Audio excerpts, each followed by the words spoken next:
Good evening, ladies and gentlemen. Good afternoon to all our viewers and listeners in the UK. This is a wonderful occasion that we have been able to curate on behalf of Inspirare Arts Foundation in collaboration with the British Shakespeare Association and the Cambridge University Press. It is none other than a discussion on Professor Mark Thornton Burnett's recent book, Hamlet and World Cinema. Before I actually begin the session and invite Mark to talk about the book, let me also say that we have a whole string of wonderful speakers, absolute luminaries when it comes to the field of Shakespeare and film, also waiting to comment on Mark's book and discuss the book at length in this program. We begin this session today on the 28th of April, 2022. Shakespeare, I think, is just 2 years old. 26th is supposed to be the date of his birth. And, I'm just reminded of one particular quote out of Shakespeare's Henry VIII, which we might address to the sun these days in West Bengal, in Calcutta, given the heat. Heat not a furnace for your foe so hot that it do singe yourself. So it's what we've been going through in Calcutta in the last few days. It's been a race between which day records the highest temperature. So I'm quite sure the temperature will rise even further after this evening's transactions, this evening's discussions. I'm quite sure about that. Mark Thornton Burnett's book, Hamlet and World Cinema, is a very important book, both for scholars of Shakespeare and film and critics and students interested in Shakespeare's role in globalization. The worldwide scope of Mark's book is a wonderful exploration of the effects of adaptation and how it enlarges our comprehension of current Shakespeare performance across the world. He uses adaptation theory, local cultural practices, and interviews with filmmakers as the grist on which he develops this wonderful Shakespearean film worldview. I will introduce Mark in slight more detail over here. Professor Mark Thornton Burnett is Professor of Renaissance Studies at Queen's University, Belfast, and Director of the Sir Kenneth Branagh Archive. He is the author of Masters and Servants in English Renaissance Drama and Culture, 1997, Constructing Monsters in Shakespearean Drama and Early Modern Culture, 2002, Filming Shakespeare in the Global Marketplace, 2007, Shakespeare and World Cinema, Cambridge University Press, 2013. His co-edited publications include Shakespeare, Film, Fin de Siècle, Screening Shakespeare in the 21st Century, and Filming and Performing Renaissance History. Without taking any more time out of Mark's allotted time, I am absolutely knackered and thrilled that Mark is with us. And before I ask Mark to start speaking, let me give you a little story and anecdote, with all your permission, of course. This program would not have materialized without the active cooperation and the intervention of my friend and colleague, Dr. Pradipta Mukherjee, who is also very fortunately a panelist over here with us today. It is because of her book, Shakespeare on Shakespeare, Shakespeare and the Celluloid, that she got into touch with Mark. And during their interaction, if I am not very wrong, during a conference over in Europe, and then, of course, another long series of internet, meaning email connections, that Mark sent his book to Pradipta, obviously as a gift. And that set up a chain of things. Pradipta read the book and was, yes, I have the book here as well. So here it is. So it set up a chain of reactions, which has resulted in this event this evening. So a special word of thanks to Pradipta for making this happen, for giving us this occasion to talk to Mark and hear him hold forth on the book.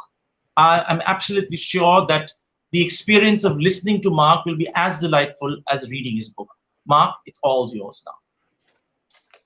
Well, my deepest thanks to the Inspirare Arts Foundation for inviting me to speak at this online event, to the British Shakespeare Association and Cambridge University Press for their support, to Professor Debashish Lahiri for chairing, and to Professors Pradeepa Mukherjee, Ashok Viswanathan, Shomista Panja, and Amitava Roy for joining us as distinguished discussants. It is an honor to be with you.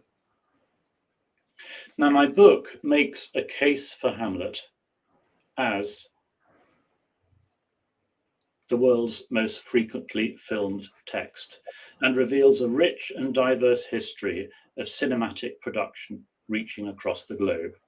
It explores adaptations of Shakespeare's most celebrated play outside of the UK-US screen access, moving between a range of periods from the 1930s to the present day. Case studies are angled towards illuminating some of the earliest German and Italian adaptations and extend to the most recent explosion of Indian screen interpretations. This means that the book addresses cinema produced in a multiplicity of languages, including Danish, Greek, Japanese, Malayalam, Romani, Tibetan, and Turkish. In terms of numbers, Hamlet and World Cinema introduces 30 adaptations not generally recognized in order to identify the extent to which Shakespeare's play functions as a creative hub and a transnational touchstone. Focusing on non-Anglophone registers, the approach prioritizes several genres of adaptation, including crime drama, urban thriller, corporate parody, comic fantasy, and martial arts epic. In this way, works generated from the film industries of Africa, Asia, Central, Eastern, and Western Europe, Latin America, and the Middle East are uncovered, and the relationship between creative appropriation and economic industrial praxis is contextualized. With such a wide canvas, a gamut of categories and classifications comes quickly into view. State-sponsored product, commemorative contribution, censor-sensitive grassroots intervention, big budget cinematic statement, commercial and non-commercial creation, low budget artwork, community initiative, professional undertaking, avant-garde reflection, and amateur experiment. Among the multifarious Hamlet cinematic adaptations, their degrees of visibility, most of the examples in my book have not been critically examined previously, and accessibility. Several films are no longer extant. Investigating the place of the play in the cinemas of over 20 nation states, I try to argue that world cinema adaptations of Hamlet are consistently characterized by the ingenious identification of alternative habitats for Shakespeare's work, wherever it is transposed, to a working favela or a village of adobe dwellings, a Western ranch or a ruined Islamic cinema, a Roma encampment or the Himalayan mountains, a samurai residence or a South Asian temple complex, a luxurious French chateau or a fantasy Italianate court, Hamlet is made to speak in and to a variety of locales. Exposed to Hamlet and world cinema, audiences find ratified the play's maneuverability, its capacity for commenting on local situations and ideologies that run along asymmetrical lines. If there is huge generic and regional scope in the sample, there are also marked differences in meaning and import, with adaptations taking up sometimes conflictual positions in terms of political vision and responsiveness. Where there's consistency is in the ways in which Hamlet has been taken up by filmmakers worldwide to allegorize the energies, instabilities, traumas, and expectations that have defined the 20th and 21st centuries. By refusing the unidirectional flow that invariably travels from the West and to the rest, my book reveals the multiple constituencies that have claimed the play as their own, reinstating a vital and as yet unexplored part of the Hamlet story.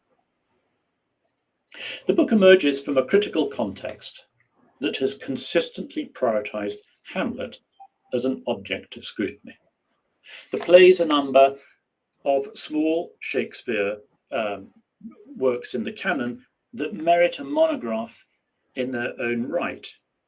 Insightful and sophisticating, these monographs elucidate the play by returning it to its early modern contexts, but via such a critical focus, bypass the play's afterlives and its cinematic manifestations.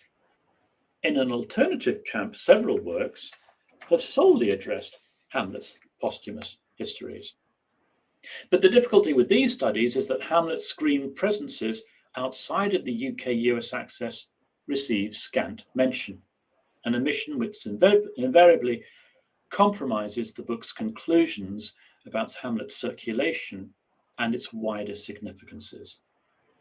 Apart from isolated analyses of the Japanese The Bad Sleep Well, Akira Kurosawa, 1960, and the Russian Gamlet, Grigory Kozinska of 1964, and to a lesser extent the Chinese The Banquet, Xiaogan Fen, 2006, and the Indian Haida, Vishal Bhardwaj, 2014, little attempt has been made to address how pervasively the play has been taken up by filmmakers worldwide. The result is not only a skewed cinematic canon, but more fundamentally, a failure to grasp the crucial importance accorded Shakespeare's most celebrated hero in the international imaginary. By charting the play's presence in more extensive cultural and linguistic registers, the majority of which are non-Anglophone, my book adjusts conventional axes of argument and provides new materials for discussion and debate.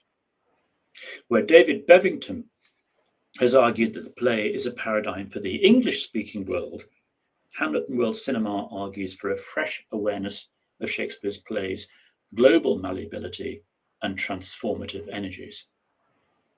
In doing so, Hamlet and World Cinema chimes with current orientations in Shakespeare studies. In recent years, global Shakespeares have assumed a prominent place, with attention increasingly focused on Shakespeare's global afterlives. Over the course of 2012, the Olympic year, a host of festivals, exhibitions, and events centered on Shakespeare as a dramatist, newly alive in different languages and contexts, as the Globe to Globe season and the World Shakespeare Festival abundantly demonstrated. When in 2016, attention again turned to Shakespeare to celebrate the 400th anniversary of his death, an even greater volume of world-facing activities was launched. Emphasis lay firmly on the extent to which Shakespeare was a vital and relevant instrument, speaking to a range of constituencies and resonating with shifts in convention, ideology, and viewpoint. As Sonia Massai stated, reflecting on that celebratory year, Shakespeare is no longer anchored to ideals of Englishness, understood as a combination of blood, land, and language. The academic expression of this change in perspective is reflected in essay collections and volumes that push at existing boundaries of knowledge and entertain new performance and representational scenarios. The 2016 festivities were similarly generative, evidencing the historical global reach of adaptations of Shakespeare and the place of the plays in Africa, China, India, and elsewhere. Inasmuch as these studies examine potential areas of common understanding and promote intercultural dialogue for the purposes of the commemorative occasion, they also shine a light on distinctive constructions of Shakespeare in different parts of the world, contested legacies of engagement, and particularized reception modalities. Such has been their effect that the conjunction of Shakespeare and world is now a familiar one. Shakespeare is becoming indivisible from his world manifestations, these two terms being bracketed together in recent discussions as an indication of a paradigm shift. While the focus in this methodological development has generally been on theatrical performance, cinema is also being looked at anew. Critic Greg Colon-Semenza describes world cinema as the next, if not the final frontier for Shakespeare on film scholarship. And in my own work, I've attempted to push parameters and interrogate canons by reimagining the field. Hamlet and World Cinema is a contribution to these ongoing discussions, as well as to Hamlet studies.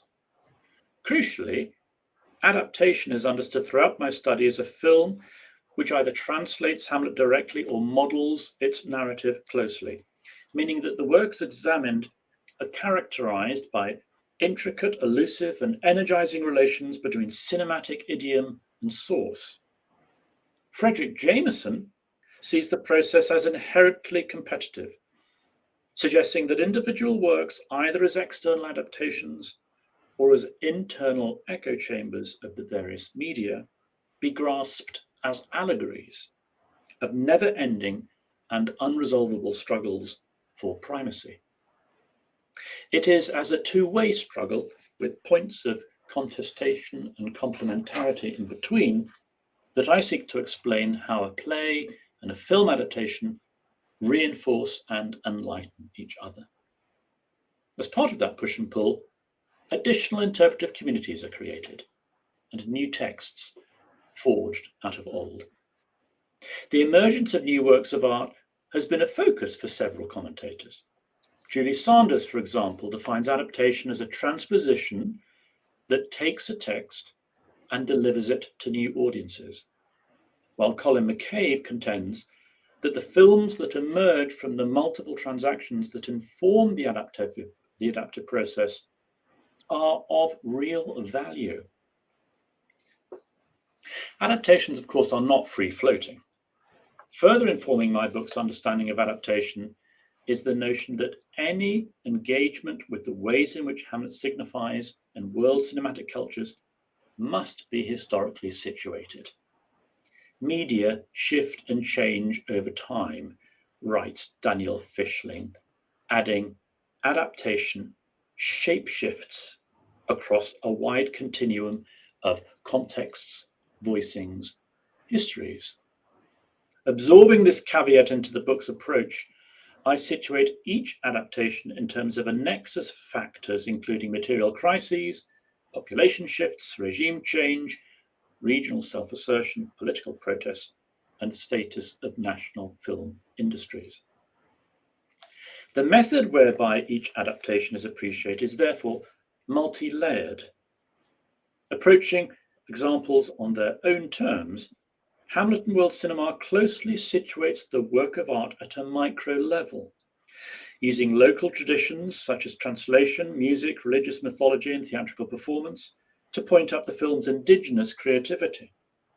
In this, there is often aesthetic delight, and it's for this reason that individual chapters are oriented towards unpacking the adaptation's formal features, finding in mise en scène, sound, and style a key with which to unlock location-specific visions and constructions. Such an approach does not necessarily prioritize the original. As Maurizio Calvi notes, adaptations need to be judged as critical responses to Shakespeare's play and not on the basis of faithfulness to the language of the original. Indeed, as the majority of the examples discussed in my book suggest, it is in the ways in which Hamlet is transposed to other languages or non-Anglophone languages are utilized that becomes the focal point. The notion of how language figures and what role language plays are central to definitions of world cinema. Definitions tend to circulate around the question, if not problem, of the English language, with most discussions of world cinema arguing for the need, in Shekhar, Deshpande, and Meta Majaz's words, to displace Hollywood as a dominant player. Hollywood cannot be equated to world cinema, despite its own claims, they observe. My study enlists a working application of world cinema, arguing that in the context of the general neglect of non-Anglophone Hamlet adaptations, an account that eschews the domination of Hollywood and the English language is a political obligation. This is not to suggest that the terminology of world cinema is always unproblematic, or that a geographical template is sufficient in itself. Any spatial understanding of Hamlet afterlives must recognize the fact that its subjects, that is the film adaptations, do not uniformly emerge across the globe Rather, the numbers of adaptations discovered in any one geographical site are intricately linked to historical processes of education, colonialism, and empire. In this sense, my book works with an additional definition of world cinema, what has recently been termed the latitudinal approach. According to Rob Stone, Paul Cook, Stephanie Dennison, and Alex Marlowe Munn, as much as it is incumbent on us to take full account of national and regional diversity, we also need to recognize and integrate theoretical, industrial, thematic, aesthetic, technological, and commercial imperatives and parameters. Accordingly, Hamlet and World Cinema pursues a mixed methodology, combining close readings of the film's adaptive processes with an informed sense of issues around audience, reception, and distribution, as well as reflections on production praxes. Hamlet, in the case studies that my book presents, is consistently differently inflected. If for one filmmaker the play intrigues because of its association with past history, for another it is the drama's present purchase that appeals. Often individual interpretations clash and conflict. If one group of representations approves Hamlet's free-floating cultural pedigree, an alternative group responds to the play's association with capital and the market. What is more, differences in emphasis and orientation slip and slide according to location. Taking on board a further definition of world cinema, the longitudinal approach that embraces the determining role of geographical, national, regional, transnational, and global factors, Hamlet and World Cinema organizes its material inside 7 regional and/or national configurations: Western Europe, Africa, Brazil, Asia, China and Japan, India, the Middle East, Iran and Turkey, and Russia and Central and Eastern Europe. This arrangement allows for a conceptual focus on the key domains of filmic activity, crucially without privileging rigid notions of the regional or the national.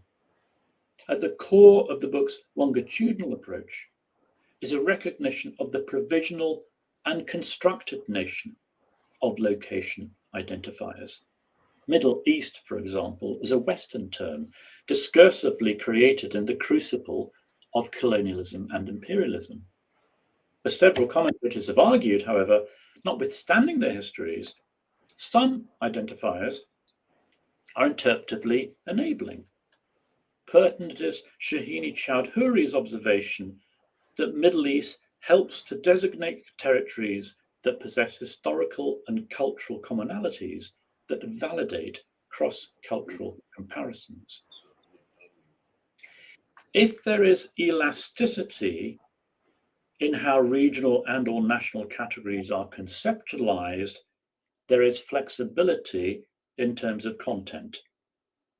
Some chapter case studies consider 4 to 11 primary examples, invariably indicative of well-established Shakespearean traditions, while others concentrate on just 2 isolated examples, suggestive of contingency and discontinuity.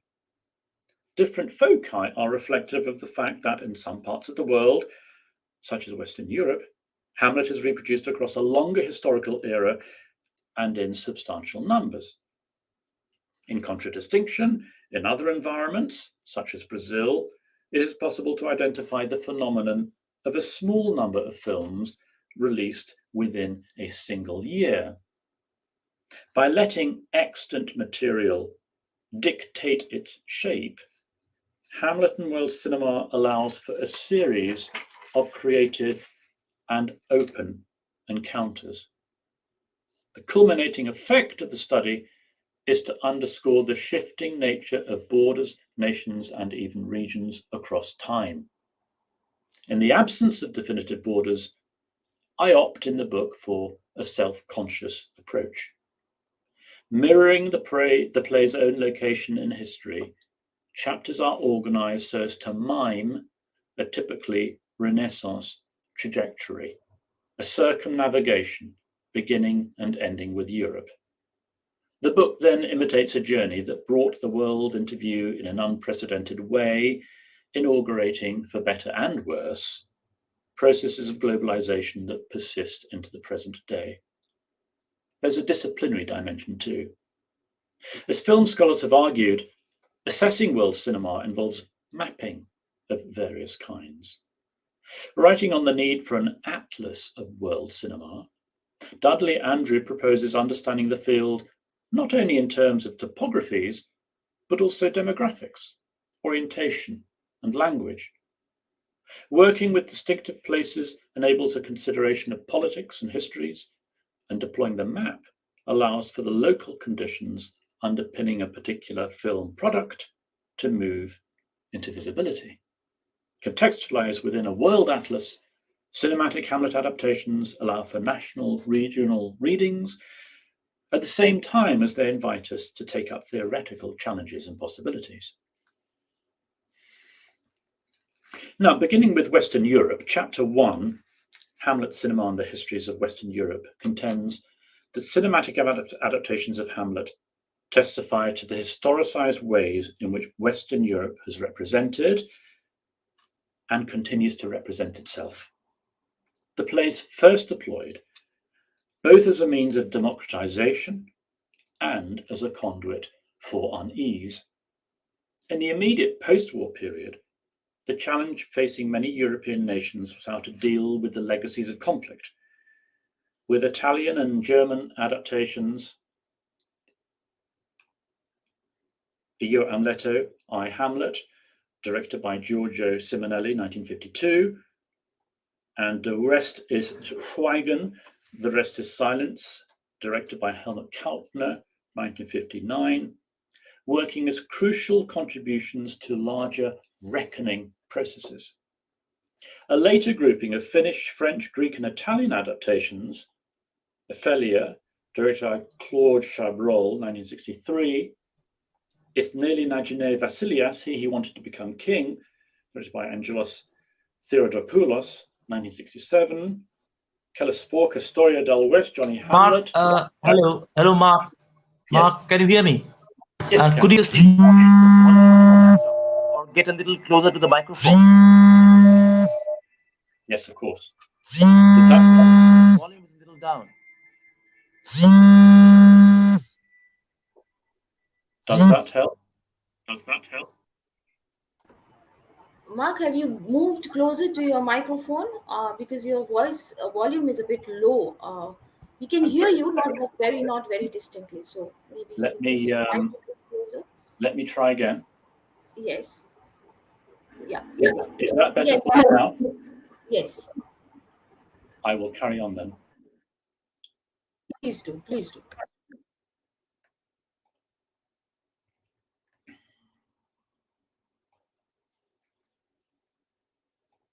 Is that better for you now? Yes, Mark, it's better. Dans la poussière de la soleil, In the Heat of the Sun, 1971. An Amleto de Meno, One Hamlet Less, directed by Carmelo Beno, 1973. And Hamlet Click Masala, Hamlet Goes Business, directed by Aki Kaurismäki, 1987, demonstrates anxieties about the nation state in relation to its global neighbors. A final film grouping, the Danish Festen, directed by Thomas Vinterberg, 1998, and the Spanish El Triunfo, The Triumph, directed by Mireia Ross, 2006, and the German Elf Onkel 11 Uncles, directed by Herbert Fritsch, 2010, clarify how the post-war project of European integration collides with new developments arising from immigration, demographic realignment, and increasingly networked European organizations. Cinematic Hamlet adaptations then take up ambivalent positions in relation to a European system that espouses unification and cooperation, and notable here is the prominence accorded a series of ambiguous Fortinbras figures. Where Western Europe exhibits a substantial volume of Hamlet adaptations, Africa yields a smaller sample.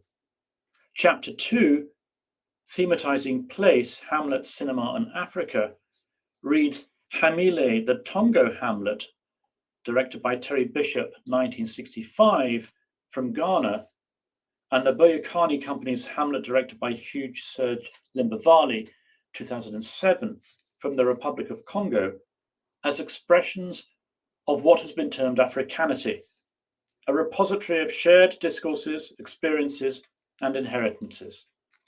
As such, these two films thematize Africanity through images either of a walled compound in which the action takes place, or of a royal palace, a sepia-saturated, elongated building whose steps, porch, and yard become the arena on which Hamlet's post-colonial significances are played out. A text stamped with colonial meanings and legacies, Hamlet is written over in films that affirm, in the first instance, the élan of a newly formed nation-state, and in the latter, ventilate African-centered questions about women and the supernatural. Developing alternative concerns and ambitions, these adaptations intersect with the circumstances of their making. Hamile refracts the artistic and cultural development program of the then Ghanaian president, while the Boyakani Hamlet suggests a pan-national ideology. Interestingly, both films use the languages of the colonial pasts, English and French, combining these with terms and expression in, for example, Dayula, Twi, and Wolof that bleed into, complement, and contest the associations that gather about Hamlet as an educational and institutional import. A single Shakespearean year, 1971, anchors the discussion of Chapter 3 and the shift to Brazil's cinematic engagement with the play.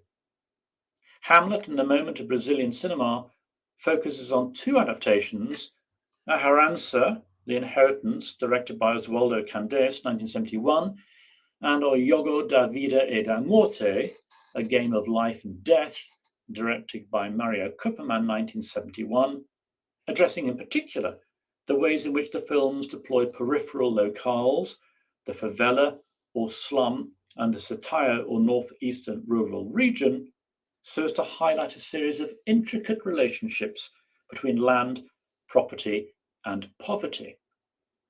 At a time of military rule and in the midst of censorship, these films make a virtue of focusing on occluded communities via concentration on particular types of setting, characterized by scarcity and lack. O Jogo da Vida e da Morte and A Herança, the chapter maintains, are preoccupied with communities that fail or are unable to provide for their own, thereby introducing images of Brazil that run counter to populist conceptions. For example, the Black Ophelia figure in O Jogo da Vida e da Morte and A Herança is utilized as a significant vehicle through which Brazil's troubled racial histories are made visible, while the film's Hamlet figures are arresting for the extent to which they point out differing reactions to the straitened conditions of Brazil in the 1970s. Where one film endorses an ideal of socialist utopia, the other underlines a more nihilistic attitude, suggesting how Hamlet can be pulled in contrary directions, occupying simultaneously recuperative and defeatist positions.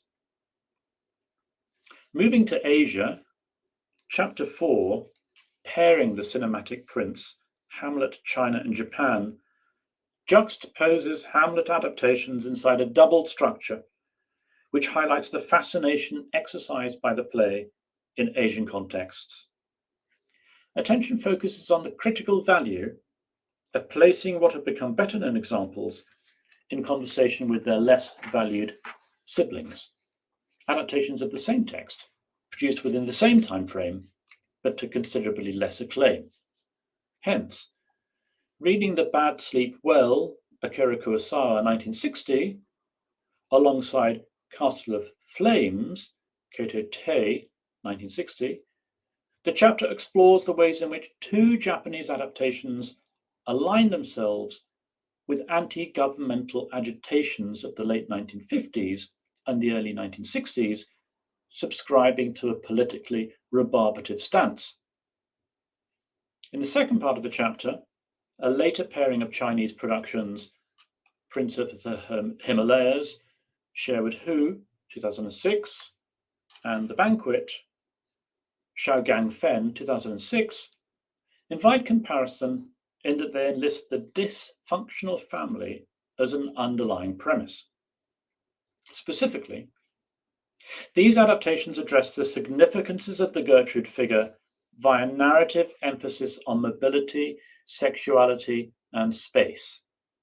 In this way, they demonstrate how the profiling of China's global power and the recasting of Hamlet are interrelated. A changing nation-state is shadowed in a newfound confidence in the adaptive process. Overall, I suggest the pairing methodology insists on the need to think not so much in terms of the individual output, but always in terms of a holistic sense of the depth and diversity of a spectrum of Shakespearean responses.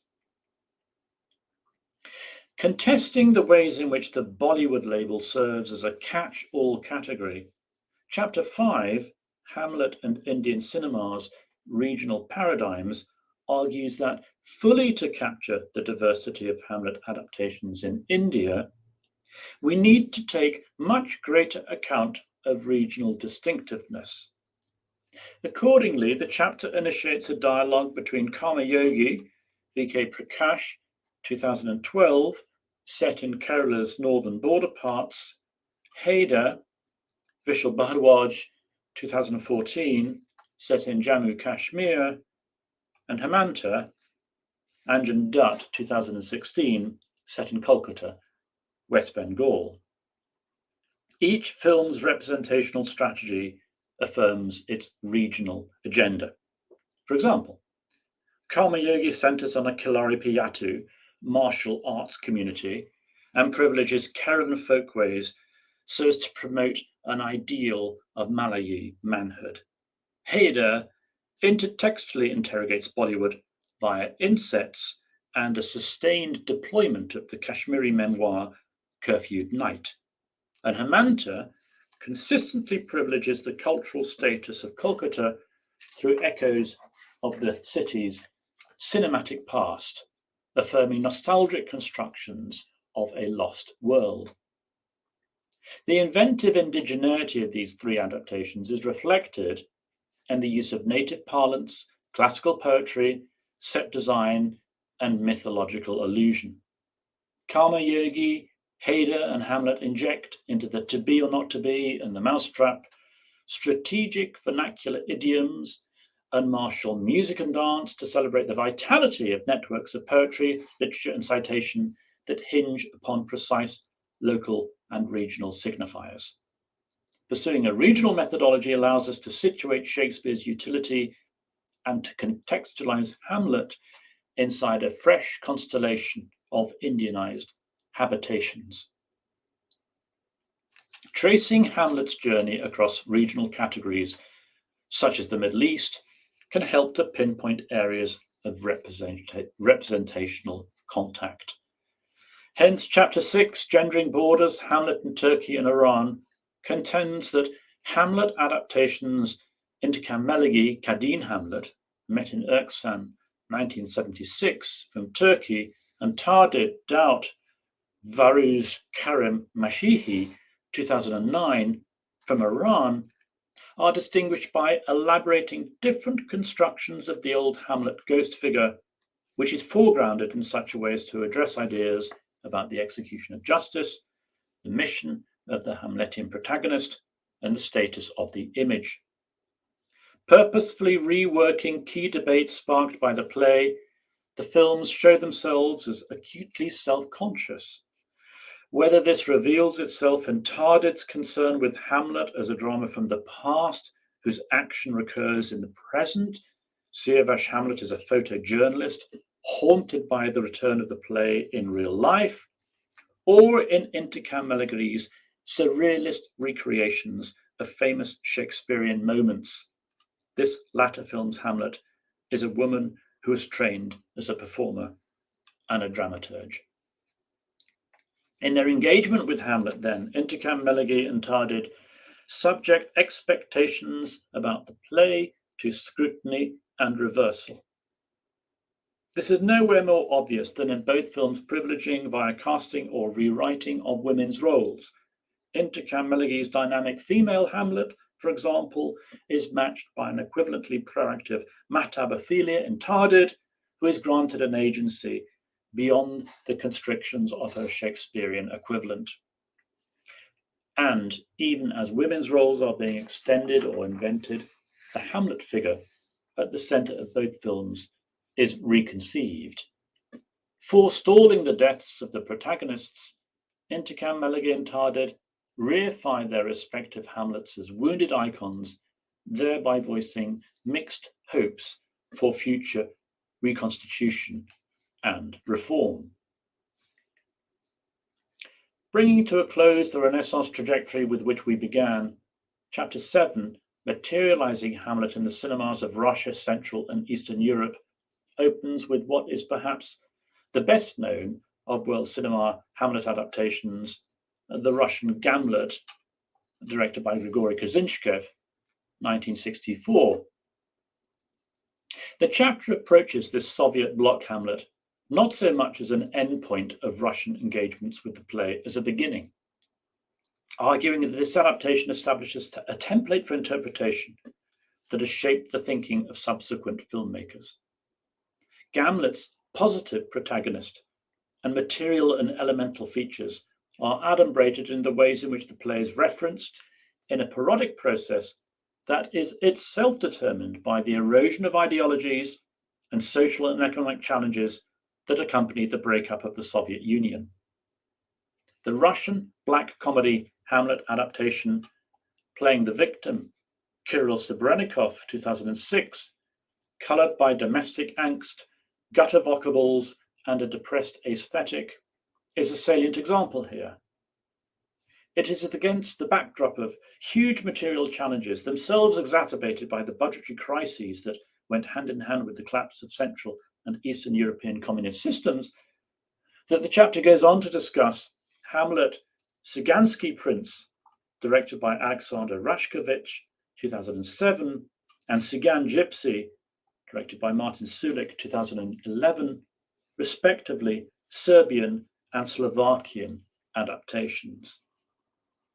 Cleaving to Hamlet and constituting a neglected genre of Roma Shakespearean cinema, these two works represent the plight of the Roma peoples at a time of rapid political and social change. Reacting against the high cultural status of an adaptation such as Gamlet, they depict despoiled worlds, prioritizing motifs of displacement and modes of existence that function at impoverished extremes. In this way, Hamlet's Cygansky Prince and Gypsy are the distant inheritors of Kozinshchev's sense of Hamlet, continuing in the vein of interpreting the play in a materialist fashion, but simultaneously problematizing the Russian film's radical portrayal of the protagonist. Consorting with the gloomy outlook of Playing the Victim, they offer irredeemably bleak visions that admit of no different prospects for their subjects. In a recent discussion, Dennis Kennedy notes that the numerous benefits of Shakespeare are without his language. The gains of translation, he writes, include a more easily available social and political topicality, often leading to radical appropriation in acting or setting, and the replacement of the original cultural context with sometimes remarkable inventions, often visual in nature. Something similar can be claimed for Hamlet and world cinema manifestations, which prompt us to think about the play in different terms. Looking at Hamlet through a global lens means that we reach beyond our own cultural perimeters and recognize a plurality of expressions of Shakespeare's work. We become sensitized to an alternative atlas of enterprise. And to adopt the arguments of Shekhar Deshpande and Meta Mazaj, positively cognizant of multiple loci that share relationships of meaning and interconnectedness. Equipped with mostly lesser-known film materials, we are able to pursue non-mainstream routes to creativity and to appreciate manifold realms of Shakespearean interaction. Such a critical experience shifts a sense of the balance of authority. For instance, in the light of a continuing trajectory of cinematic adaptations, power can be seen to articulate itself across a range of sites, each of which enjoys a degree of autonomy. Mediated in world cinema, Hamlet encourages changes of vision and perspective. So transformed, the play asks us to grasp the significance of uncustomary positions and, on more than one occasion, to spectate from the point of view of the periphery. These processes generate Hamlets innovated in complexion and outlook. Germane here are adaptations such as Intercam Meligi Intarded, which apprehend the play as primarily concerned with the artist's responsibilities and the responsibilities of art inside Middle Eastern histories, past, present, and yet in the making. Douglas Lanier writes that in cinematic history, Hamlet is conceptualized in one of two ways, as a tragedy of character or as a tragedy of society. Several examples explored in my book, however, run against the grain of this tendency and occupy a third conceptual domain. Illuminatingly, in Indian and African films, we see prioritized the thematics of place. Whether this is demonstrated, as in the case of Karma-yogi, in an ideal of Kerala integrity, or, as in the case of the Boyakani Hamlet, with the ways in which a Shakespearean play transmigrates to several locations, taking energy from fresh habitations and reflecting back upon them in turn. The Boyakani Hamlet also alerts us to intersections between race and tradition in the play's performance history. Ian Smith writes that Hamlet is white, his iconic black clothing serving to contrast with his pale northern European complexion. These distinctions are subject to revision in adaptations as diverse as Gypsy, Hamile, Hemanta, and Prince of the Himalayas, in which the protagonist is racially other not once but several times over, alternatively visualized in contravention of Western expectations. Indeed, taken as a whole, world cinema Hamlet adaptations take the embeddedness of stereotypical Western conventions to task. Hence, Ophelia figures are more assertively limbed and wider familial affiliations are concomitantly foregrounded. These are, of course, generalizations, but they are nevertheless of significance in helping us to acknowledge how a Western canonical Hamlet is consistently flipped, augmented, and re-envisioned. What this suggests is that the raw material of Shakespeare's Hamlet, its textual specifics as well as its interpretive legacies, are prompts to thinking anew. Inside this new narrative, the few world cinema Hamlet adaptations that have attracted comment appear in another guise. In the world and of the world, Hamlet is an integral part of the rich and voluminous fabric of the global screen. And now you should just have me on my own. How have the Hamlet adaptations introduced in my study been received? Well, individual chapters provide the necessary grist and point up how particular examples are nationally and internationally celebrated. But it's certainly the case that recognition is rarely uniform, even for films that achieve global exposure. For example, while Hader was favourably screened to cinema audiences in the UK, the US, and elsewhere, It was banned in Pakistan, censors stating that the film runs counter to the country's ideology. Other adaptations are limited to plaudits at film festivals, rarely straying beyond distribution within their own national borders. World cinema Hamlet adaptations demonstrate, in fact, the contingencies and contradictions tied to Shakespeare's status as a commodity and brand name power, and point up in their mixed fortunes the discontinuous nature of his mobilization on the international stage. As a result, as much as my book is concerned with the rehabilitation of occluded content, it's also concerned with use. The bibliography and the tabulated filmography, I hope, will stimulate not simply additional investigation, but also the further integration of global Shakespeares into the classroom.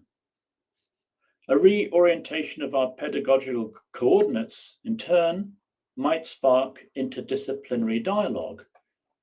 For the most part, Shakespeare scholars eschew film studies. Film studies scholars, for their part, tend not to look at Shakespearean examples. The meshing of educational and disciplinary initiatives could begin to explain the why. That is, why have Hamlet adaptations proved so fixed a feature of the global film industries? Well, particular chapters address specifics, but as a general rule, it might be argued that the Hamlet story, in discrete instantiations and at precise historical junctures, enables social and political critique. To the extent that the play that emerges from these pages appears more barbed, weaponized, and interrogative than previously perceived. The number of occasions on which, through cinema, Hamlet is identified as the work to turn to during periods of regime change is both illuminating and suggestive. Adapting Hamlet gives access to an eloquence not always permitted to practitioners as speaking subjects, and in conditions of seeming impossibility allows for representational possibility. Cinematic Hamlet adaptations of Hamlet matter globally because pertinent conversations cannot always be held publicly, and as a result, many of the film examples discussed in my book refract the extent to which, in particular nation states and communities, the play is mediated in the belief that the word and the image can serve an interventionist, transformative purpose.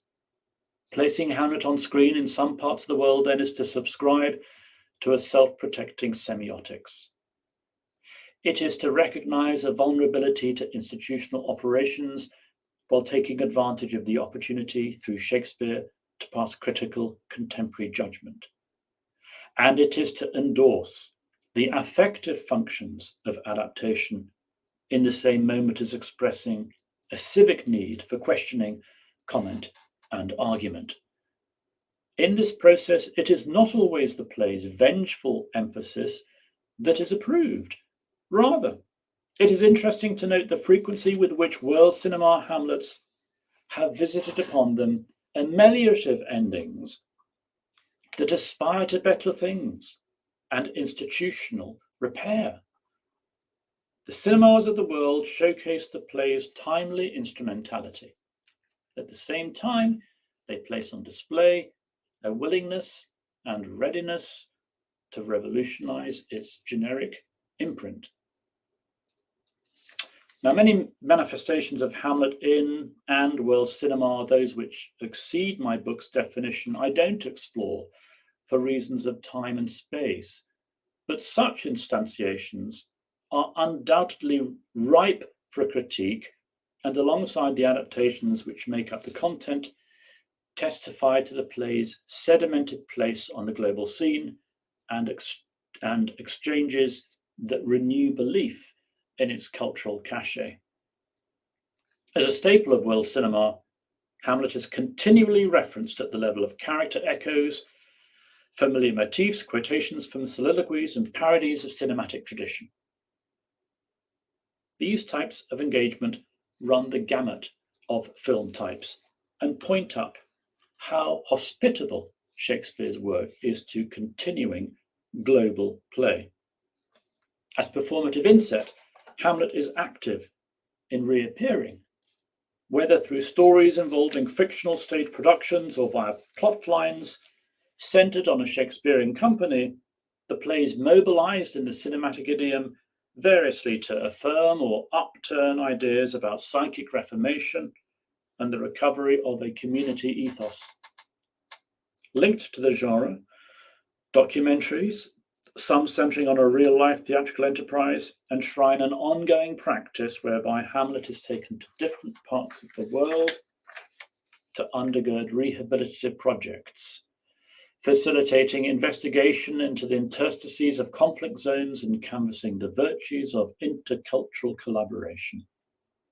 Interestingly, several documentaries which suggest Hamlet can operate in this fashion are directed by women, stressing an alternative tradition to the film feature adaptation and to the gender-specific ways in which amateur and professional constituencies come together in pursuit of artistic experiment.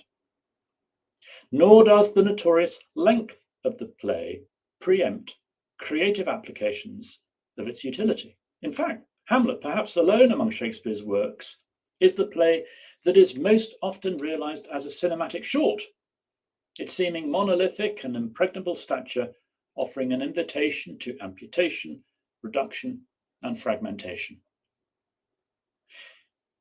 In a recent collection, Sonia Freeman-Loftus, Alison Kellar, and Lisen Ulovich write that audiences and directors increasingly feel there are no more Hamlets to make. We have, they suggest, exhausted the interpretive possibilities of Shakespeare's most popular tragedy and are approaching its imagined death, a Shakespearean apocalypse. While writing my book, I became all the more aware of an opposite scenario. That is, cognizant of the multiplicity of other screen forms through which Hamlet moves and of further lines of representational inquiry.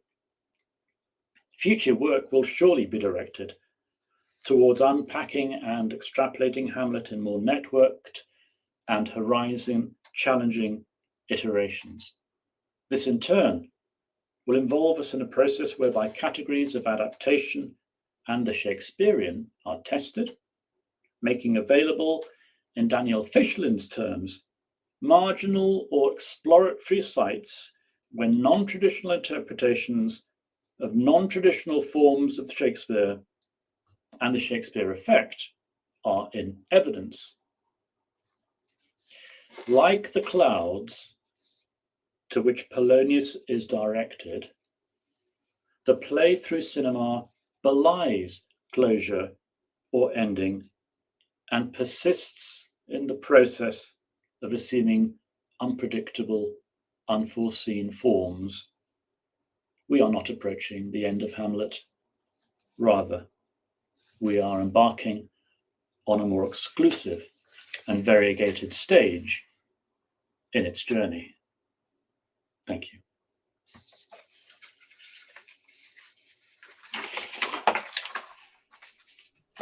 Thank you so much. Thank you so much, Mark. I can only say, as a reflection of what you've just said, the rest is silence, and filmmakers must be waiting in the wings to explore that silence. We are nowhere, as you have suggested, nowhere near the end of Hamlet. We have not seen the end of Hamlet as yet. There's a long way to go.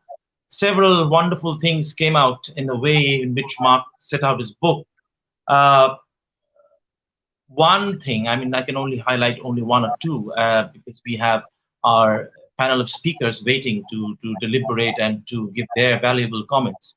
One thing that caught my real attention was the fact that Mark mentioned that Hamlet lives in his afterlife free from the poetry of Shakespeare, because we grew up so attached to Hamlet and the poetry of the play. But the original language of Shakespeare might, as Mark has suggested, and as we read in the book as well, might be actually a hindrance to the transition or the, as Mark used, the transposition of Shakespeare or Hamlet in many habitats. The language might be a bit of a problem. So it is more the cultural context, more the political energy in the text. And Mark says that filmmakers worldwide have chosen to allegorize those energies, those instabilities that Mark talks about, those traumas, those expectations in the 20th and 21st centuries. And that is where Hamlet has soared high above on the horizon and has spread its wings across the world. Mark's book, I think, reiterates how central to the understanding of this cinematic afterlife is the political and aesthetic centrality of Hamlet in the context of the 20 countries that he has mentioned, that he has been able to cover in this wonderful, the sheer breadth of this book, from Brazil to India, from Iran to China, from Africa. He has gone into Africa as well. So again, this huge dimension. And I think there is no better person to talk about the range of Mark's freewheeling book, the sheer methodical nature of the scholarship, and the imaginative, the breadth of imagination that permeates Mark's readings of those individual cinematic instances than Professor Amitava Roy. Professor Roy is Professor Emeritus at Bankura University. He is the co-founder and president of Shakespeare Society of Eastern India and director, Shakespeare Center for Advanced Research, Rabindra Bharati University. He was formerly the Shakespeare Professor of English at Rabindra Bharati University. Professor Roy is the co-editor of 2 seminal international journals, Theatre International and International Journal of Culture Studies and Social Sciences. He is the author of over 15 books and numerous research articles. As both actor and director, he has done over 50 productions of Shakespeare. He co-directed, famously, historically, Plebeians with Gunter Grass, and also a production of Othello at the Vienna Circle Theatre. Without any further words, I welcome Professor Amitava Roy, my teacher, and he has enacted the role of Shakespeare as well. We were talking about keeping Shakespeare's image on screen, Mark. He has done, you can see it, of course. He has done the impersonated Shakespeare as well. So he kind of encapsulates Shakespeare for us growing up in the late 80s and early 90s. So, sir, without further ado, it's over to you. Thank you for that very generous introduction. And I will begin by thanking Professor Mark for his wonderful, wonderful book that he's given us. This is a book that was absolutely necessary, but I don't think anyone else could have written this book, because very few people possess this kind of erudition, this kind of sustained dedication to a subject, a single-minded dedication to find out things and to present those in such attractive and such a beautiful way.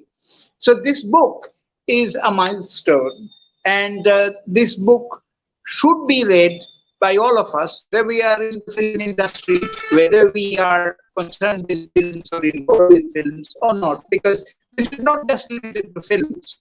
It takes in the whole questions of, as you mentioned, regime change, location, habitation, transplantation, all these and others that you mentioned. I will like to say a few things about the book, which I found to be particularly wonderful, especially the analysis of Hyder, which is a profound work. Hyder is a wonderful play, film, and you have done wonderful analytical work on this. The other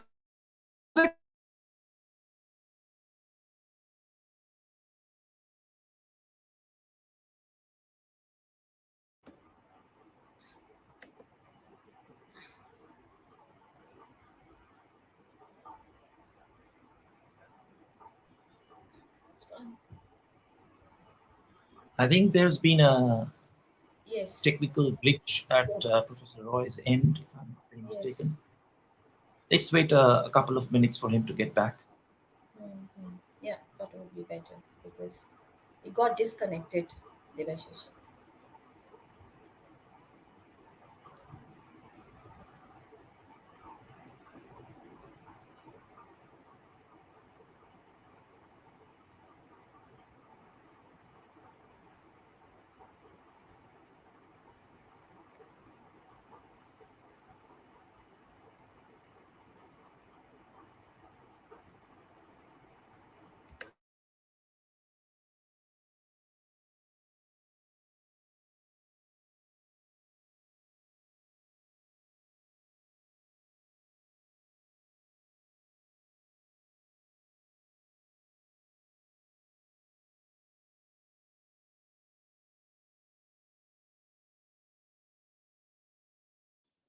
Perhaps someone could call Professor Ray. He may be under the impression that he's, still on or something. I'll do that. I'll call Professor Amitabh Roy. Sudipta, you're calling him? Yes. Okay.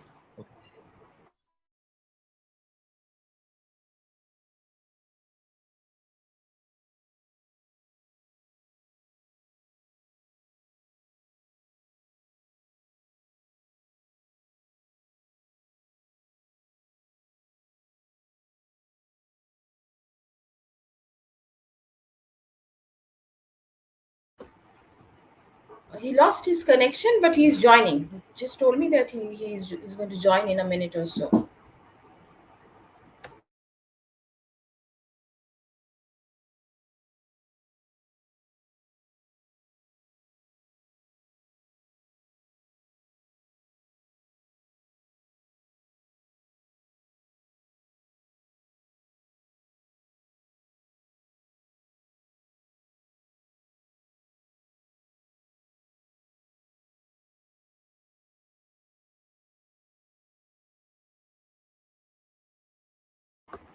I'm not very sure. I apprehend that Devashish too got disconnected. Devashish, are you there or you are disconnected as well? Yeah. No, I'm not disconnected. I'm very much here. Yes. Okay, fine.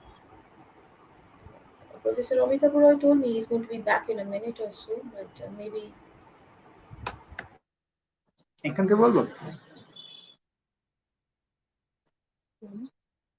Can you hear me? Yes, sir. We can hear you. Yes, sir. Okay. Yes. I'll just have to shorten my presentation because this connection went off and we lost some time.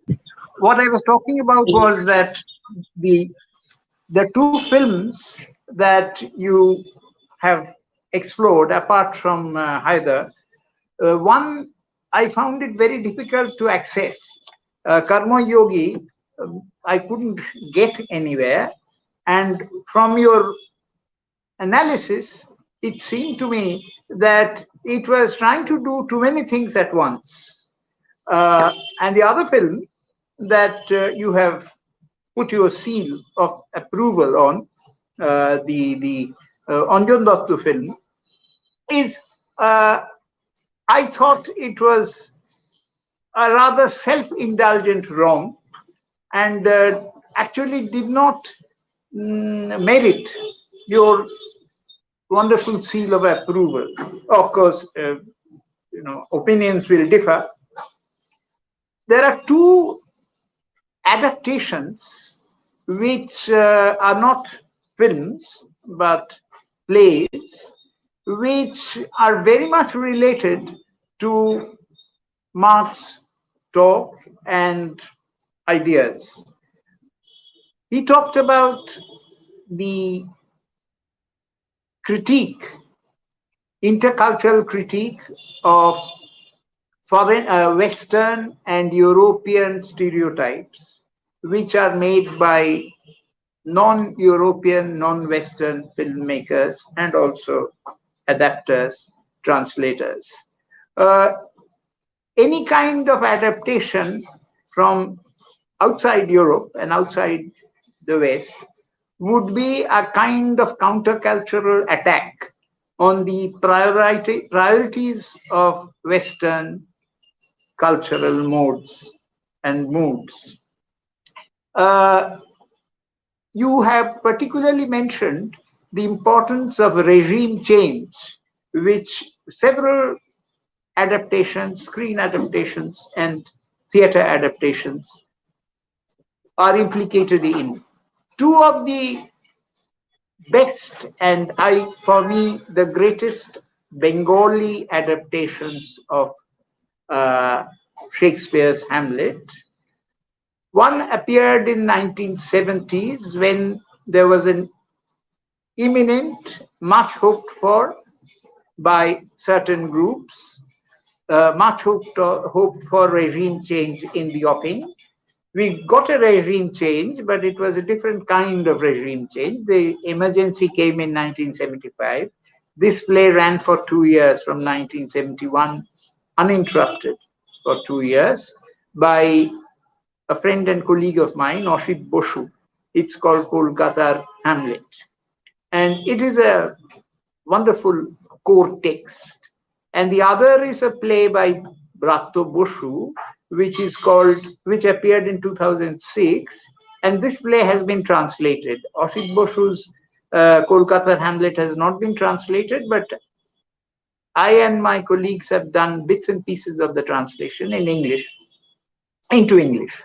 The other play, Bratto Bosu's Hamlet, Prince of Goronhata, has been done into English by 3 of us, myself, Topu Bishwas and Truchandra Ghosh, which these 2 plays, I think, encapsulate in themselves most of the concerns of the screen adaptations or analogies of those concerns, parallelisms of those concerns, and have pointed the way for many people who have read or seen these plays of what can be done with Hamlet.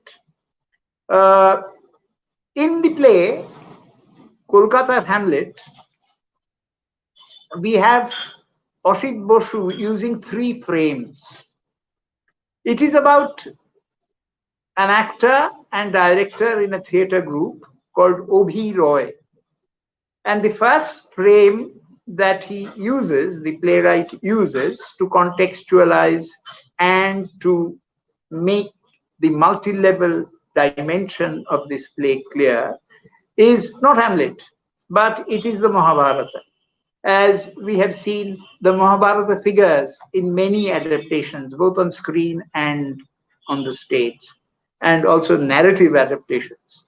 So the Mahabharata, Obhi is short for Abhimanyu, the great warrior son of Arjuna, who knew how to fight his way into the Chakravyuha, which is a magnificent military formation, phalanx, created by Drona, but who did not know the way to come out of that, and was slaughtered by the 7 Kaurava masters of war.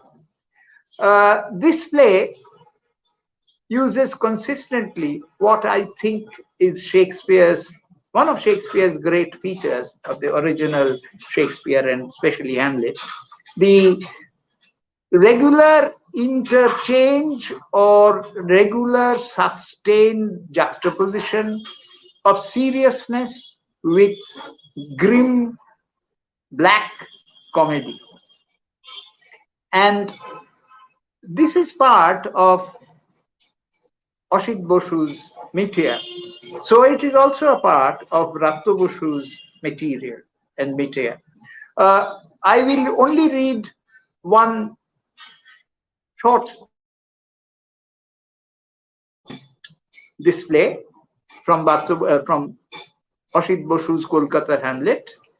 There are wonderful dialogues which have been done into English by this, and it's available in this book, in this journal, where there is a analysis and a presentation of Kolkata Hamlet. The first frame that he uses is of the Mahabharata. The next frame is, of course, Shakespeare, Hamlet, who visits Kolkata. And he comes as a traveler, as a tourist, as a kind of codic commentator, as someone who becomes a friend and comrade at arms of the central character Obi. He tells Obi that Denmark has spread like an ulcer across the world. And I find that Denmark, the rottenness of Denmark, is a special characteristic of Bengal and of India. Obi agrees and then grabs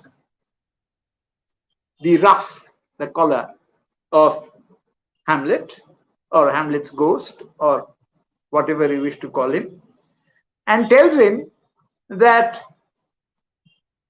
you have spent over 400 years, I'm quoting from the play, you have spent over 400 years in the maze of your bloody thoughts without doing anything, while Claudius's all over the world, and especially in Bengal and India, have destroyed us with their bloody deeds. So it is about time that you take your sword out of your scabbard. Have you looked at it? It is half broken, it is lacks sharpness, it is blunted. Hamlet replies very humorously, I have really not looked at this for about 400 years. It is, in fact, a tin sword, a theatrical prop. So do you think it will serve well enough, make some headway in our battles? The play ends with the introduction of the third frame, which is from Edmond Rostand's Cyrano de Bergerac. And Cyrano's dialogue comes at the very end of the play, and the ending is particularly cinematic. At the end of the play, Hamlet, Obi tells everyone that we have all failed. And then Cyrano says, winning or losing is a grocer's arithmetic. I have never fought thinking about winning. And we have all lost our battles. The joy and the need is the fight. So bring out your swords. So they bring out their swords, tin sword, half broken, blunted, and they grasp their hands, and together they put up the swords in their fight against the Claudiuses of the world. The scene darkens, and ultimately the stage becomes completely dark. The light there's only one pinpoint of light which falls on the broken swords, and that glints in the darkness while you hear the voiceover saying, winning and losing is a grocer's arithmetic. The fight is the truth. The fight must be carried on. So this is a play which I think is seminal and addresses a lot of the dimensions and questions and imperatives that Mark brought up. The other play is by Bharat Bosu, and this play was published in 2006. The Shakespeare Society commissioned us to do a translation of this. The play is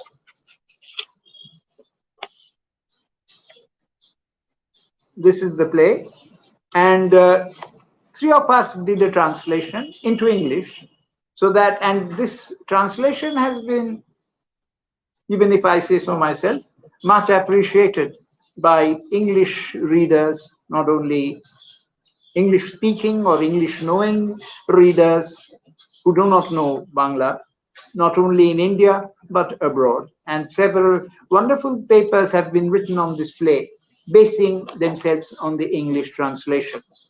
What is, I will just read out a paragraph which is written on the back of this, the blurb actually, of this play, and mention only one thing which I think will make Mark very happy.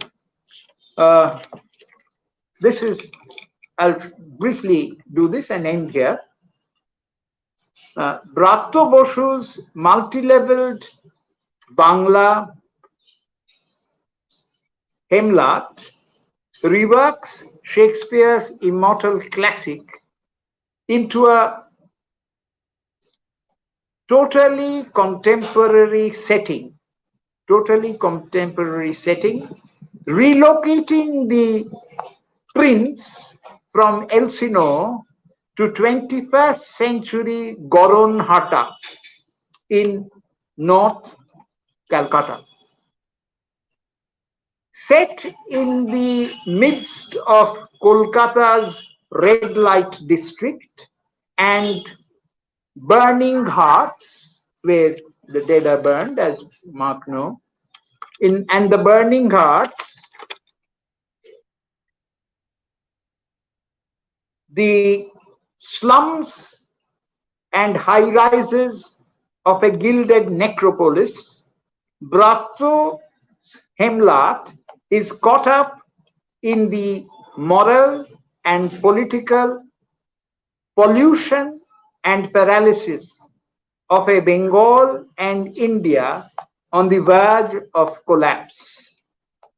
The English translation, commissioned by the Shakespeare Society, registers the tone of low tragedy and black comedy, the leela of power and politics that informs our lives now. Our Hamlet ultimately goes beyond this unending cycle of hate and revenge. Of all the Hamlets of the past, present, and future, to present a truly Indian vision that transcends despair and doubt into a hoped for harmony. Just want to mention one thing, as I said, which will make Mark very happy, and close my presentation. Once again, telling Mark how great your book is, that there is the ghost, is a particular ghost which is called Sadhu. Sadhu, as Mark knows, means sage or saint. He's far from it, but he's Sadhu, and he has a particular habit. The habit of quoting from Bollywood revenge films, Sholay, Satya, various other films, to urge on and incite his son, Hamlet, to take revenge upon his uncle, who's called Kodu in the play. I'll just read one little bit dialogue from this.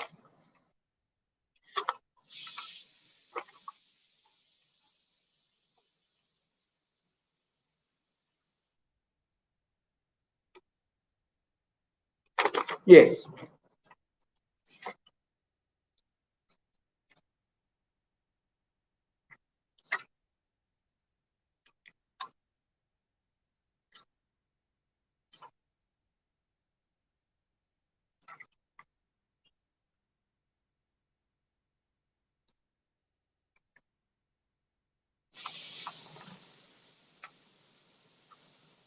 the ghost of Hamlet's father has reappeared, and Claudius asks those who have reported its arrival what they have seen.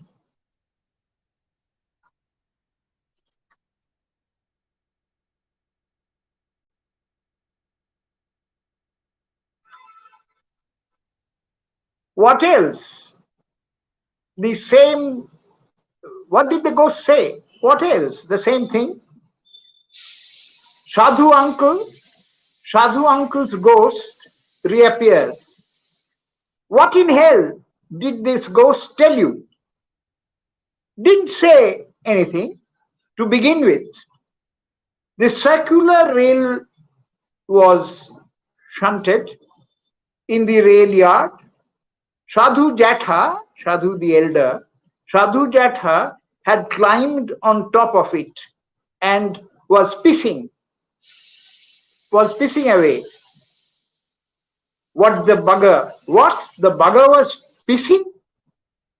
Ponders. Well, I ask you, do ghosts piss?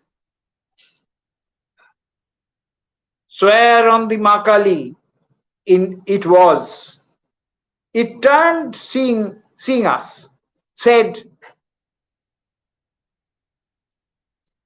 "50 कोस तक गांव में जब कोई बच्चा रोता है तब मां कहती है बेटा को सो जा नहीं तो गब्बर आएगा." For 5 times 50 miles around in the villages, whenever a child cries, the mother lulls him to sleep with the words, "Come on, boy, go to sleep, fall asleep, otherwise Gabbar will come." So the interlocutor asks, what's that supposed to mean? It means Shole's Amzad. And I don't have to explain to Mark or to any of you what is Shole and what is Amzad. And this is the ghost special province using the folklore of, or what has become the folklore of India, this kind of revenge films from Hollywood, as the ghost special province to incite Hamlet to take revenge. Thank you.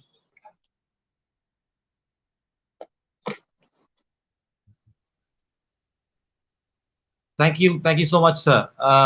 That was a demonstration of 2 of your very interesting facets, scholarship and of course the thespian angle, of course, thrown in as you're rendering those lines from Bharat Bosu's Hamlet and of course Kolkata's Hamlet.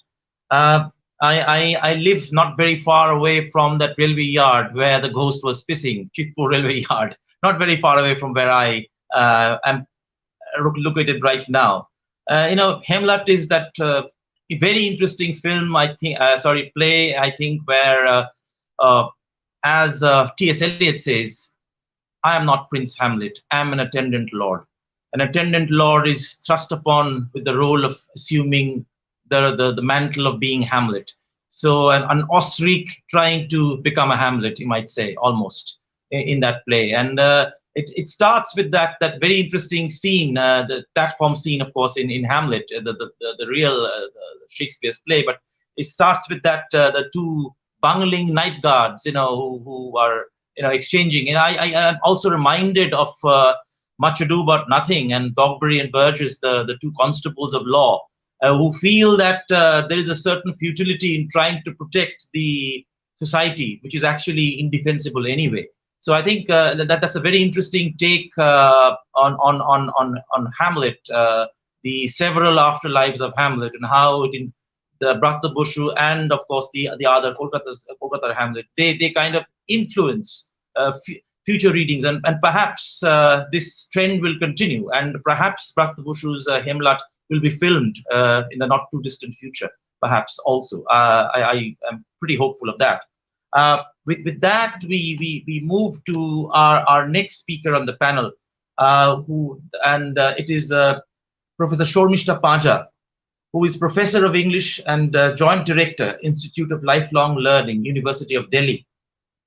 Professor Paja received her PhD from Brown University, where she was awarded the Jean Star Untermeyer Fellowship. She has taught at Stanford University and IIT Delhi as well.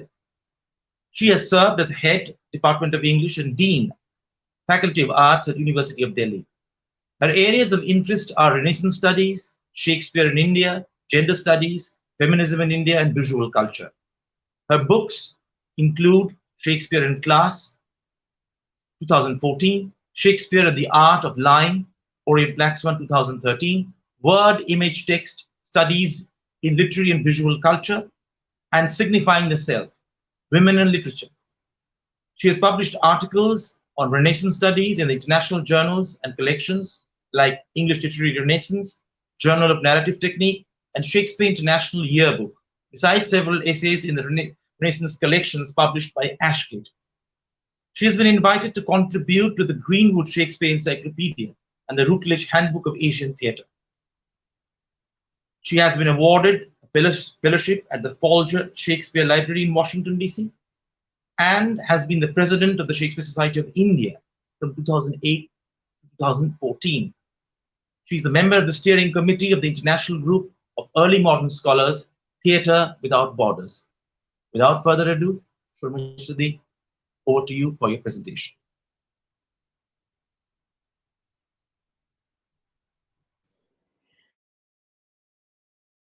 And thanks to the organizers of this forum for giving me this opportunity to discuss an absolutely brilliant book. I've been following Mark's work over the years, and I never cease to be surprised at the celerity with which he assumes mastery over an unknown terrain. I mean, that is absolutely exemplary, and this book is no exception. I have decided to focus on the chapter on the Indian adaptations. Like Professor Rai, I have not been able to access Karma Yogi, and Mark himself mentioned accessibility as one of the sort of stumbling blocks of this endeavor. But your analysis has been absolutely riveting, Mark, and has made me even more eager to access this. I only managed to get glimpses of it on YouTube, of certain scenes, but not of the full film. Now, as of course Professor Rai has informed us, this chapter is based on Haider, on Hemonto, a Bengali Hamlet, 2016, directed by Anjan Dotto, and Karma Yogi, directed by V.K. Prakash, 2012. So, the discussion moves between 2012 and 2016. It deals with very, very recent works, and yet Mark manages to go into the historical and political context of each of these performances with absolute mastery. So that is, really, really exemplary. Now, just a couple of things that I want to mention at the beginning is that, Mark, do we really need, that phrase regional paradigm? Because, as you yourself point out, there are so many particularities and so many differences. For example, Bengal itself has an Arshinagar, a Zulfikar, and a Hemonto, all Shakespeare adaptations and all completely different from one another. So while it is enormously valuable that you posit this notion of regional Indian cinema, I think it's also important to, make even finer and more local distinctions between these regional works. The other thing, which you said in your introduction, which immediately struck a chord, was that you're using the term world Shakespeare as opposed to universal Shakespeare. And, all of us have reservations about universality. In fact, your chapter excellently posits the virtues of a localized, indigenized, very, very particularized adaptation of Shakespeare.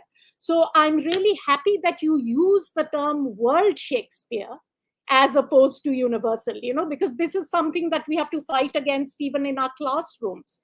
This tendency to put Shakespeare on a pedestal, to say that whatever emotions he has created for us immediately strikes a chord in every heart, regardless of whether you're in Calcutta or in Ireland. So that I found very useful. The other thing was, you begin again by using another sort of pet peeve of mine, the term Bollywood. Now, as I say in my Shakespeare Bulletin article, Bollywood cannot be taken as a kind of sort of standard to measure Indian cinema by. It's in fact quite a pejorative term. It's derivative. It is based on Hollywood. It denotes not even all Hindi cinema. It denotes a particular kind of Hindi cinema, over the top, melodramatic, replete with songs and dances, with certain stock situations. So, I don't think Karma Yogi needs to set itself up against Bollywood. It's already doing something completely different and meaningful. And there is no need to engage with Bollywood. The same, and as you yourself brilliantly point out, Bhardwaj, in fact, deconstructs Bollywood. Bollywood is a cinematic intertext in Haider, in which he is taking Bollywood tropes one by one and blasting them. The beautiful snowy landscape, which has been the setting for so many Bollywood duets. Okay, even pre-Bollywood Hindi cinema duets in the 60s, Kashmir Ki Kali, Jangli, all right? He takes that, and then he has this, it's not even really a song or a duet or even a song just sung by Haider, but it plays in the background, and we see Arshi and Haider in the snow. But the difference is that they are unable to lip sync. Usually actors lip sync. They are unable to do it because this Kashmir is so very different from the Kashmir of Kashmir Ki Kali and Jangli. All right. They may frolic in the snow, but this is not a Kashmir that is some kind of halcyon idyll. So, and of course the Salman and Salman figures, which you analyze so well, this sort of, these comic antics. In fact, one of them even says, should we live or die? Again, that riff on the to be or not to be soliloquy. The other sort of, not really quarrel with you, but you use this term dying city for Kolkata. Now that was first used by Rajiv Gandhi, then Prime Minister, 84 to 89. And it doesn't cease to irritate the heart of every Calcuttan to this day. Okay. So as you yourself point out, that dying city is dying by way of appearances, the crumbling mansions, okay, the gramophone, all right? But living alongside it and vitalizing it to its core are these cultural reiterations, all right? Be it the cinema of Satyajit Ray and Ritik Ghotuk, be it, this rich theater culture that Kolkata has always boasted of. And, when one thing I found particularly irritating in Hemanto was this absurd subplot about supplying arms to terrorists. See, that's not where the rot lies. The rot in the Bengali film industry lies in the fact that Bengalis themselves don't watch or don't want to watch Bengali films. They will first watch English films, then they'll watch Hindi films, and then finally, well, if you say that's good, okay, I'll go and see it, a Bengali film. So the Bengali film industry is not fighting against anyone out there, not even fighting against remakes of South Indian cinema, but fighting against itself. Okay, so that riff that is there, which could have been so marvelously exploited in this film, is for some strange reason completely omitted. The sort of enemy, and now I'm sounding melodramatic, is that the purse strings of the Bengali film industry is held by a certain community, the Marwari community, that also holds the purse strings of just about any mercantile or financial enterprise in the city. Why was this not highlighted at all? When you're making a film about a filmmaking house, and you wonderfully point out Ogrogami and Ogrodut, the Ogrogami harking back to that unique cooperative that produced these marvelous films, Kokababur, Puttabakton and others from the 60s onwards. Why is it that current, Tollywood, as it's sometimes called, because it's situated in Tollygunj, a certain area in Calcutta, why is it unable to do that? Okay. Another section of your chapter was about Hamletian appearances, the repurposing of the soliloquies and costume changes. I thought that, Hamlet's shaven head also reminded me of prisoners having to, shave their heads. You do mention an increased vulnerability, but I thought that, that was also, and his torn moth-eaten sweater is also the kind of garb a prisoner might wear. You could see those sort of moth-eaten gaps in his sweater. The other thing that, you really don't discuss at all is Rudar. You do sort of mention him. Maybe it's because he's been dealt with extensively by other critics. I'm not sure. But, his appearance, the white on white, all right, his juxtaposition with this icy Jhelum, okay, this gray landscape, to me suggests the liminality of Rudar's own character. Remember, he says, I'm both Sunni and Shia. I'm both dead and alive. I'm both body and spirit. So, that I thought would have been wonderful. And I loved your analysis of the use of red, which sort of snakes like a bloody ribbon through this icy landscape in Haider. One other example of that would be Ghazala's hennaed hands pulling the detonator, the new bride, with the hennaed fingertips pulling the detonator. Right. Now, Hemanto, you've mentioned the hoodie suggesting anonymous and the black t-shirts. I love the way that you said that the plastic blue gown of the hospital is reminiscent of a cleansing process that he is going through. You also analyze To Be or Not to Be with its mythological, political, and familial dimensions, as you put it. Now, to be or not to be in Haider, okay? As you rightly put it, there are many iterations of this. Haider says some of the words to Arshi, Salman says some of them to Salman, and of course he makes that speech at Lal Chowk. Lal Chowk, Srinagar, was in fact the place where the Indian flag was raised for the first time.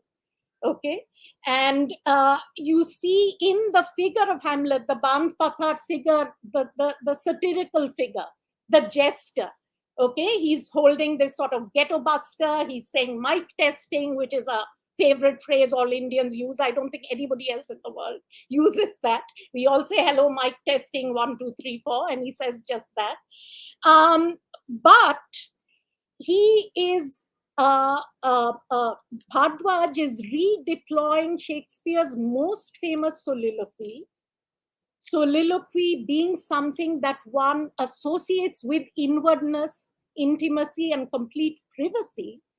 This soliloquy is said out in the open on a megaphone. Okay, the megaphone doesn't work, but he's still heard, right? And he uses not the word I, main, but hum hai ya nahi? Are we here or not? So, A, the sense of the community, and B, that privacy just doesn't exist in Kashmir of 1995. Just as you have that home blasted in scene 1, and I think when Haider picks up that photograph and divests it of its frame, the family photograph, It's what the family itself has gone through. The shell, the frame, the house has been taken away from them. So that whole concept of privacy being non-existent in Kashmir as a result of AFSPA. I think, that would be one of the functions of Hum Hai Ya Nahi being spoken at Lal Chowk. The other thing I noticed was that some of the words of to be or not to be are echoed by the grave diggers when they sing Soja. To sleep, consummation devoutly to be wished, but the perchance to dream is omitted. Okay? The religious connotations of suicide being a mortal sin are omitted. Why? As I argue in an article, this is because life in Kashmir, as Basharat Peer puts it in Curfewed Night, is something that is constantly rubbing shoulders with death. So there's absolutely nothing unusual in the young grandson bringing the chapatis for his grandfather, running around, running this little arabesque around the graves, even nestling in a grave beside his grandfather. There's nothing frightening about death anymore. They accost it every single day of their lives. And in fact, that lying down in the grave reminds us of something that you yourself point out, Heather curling up beside his parents on their bed as a child. Okay. Right. Now, Hamletian relations. You say that Hamlet's immersion in location in terms of personal relations with lovers, mothers, friends, heterosexual, homoerotic, Oedipal, this sort of very local envisioning of Shakespearean sexuality. I think Heather is as much about Heather's journey as about Ghazala's. So, Ghazala moving from this apolitical teacher, housewife, wanting to protect her son, irritated by her husband's apparent lack of responsibility, moving from this to being a suicide bomber. That trajectory is as much the story of Heather as it is, Heather's own sort of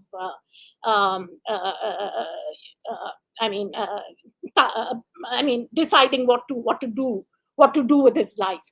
And that Oedipal link that you talked about, I was also reminded of it when they're walking down that avenue. Again, there are no indoor spaces where they can talk.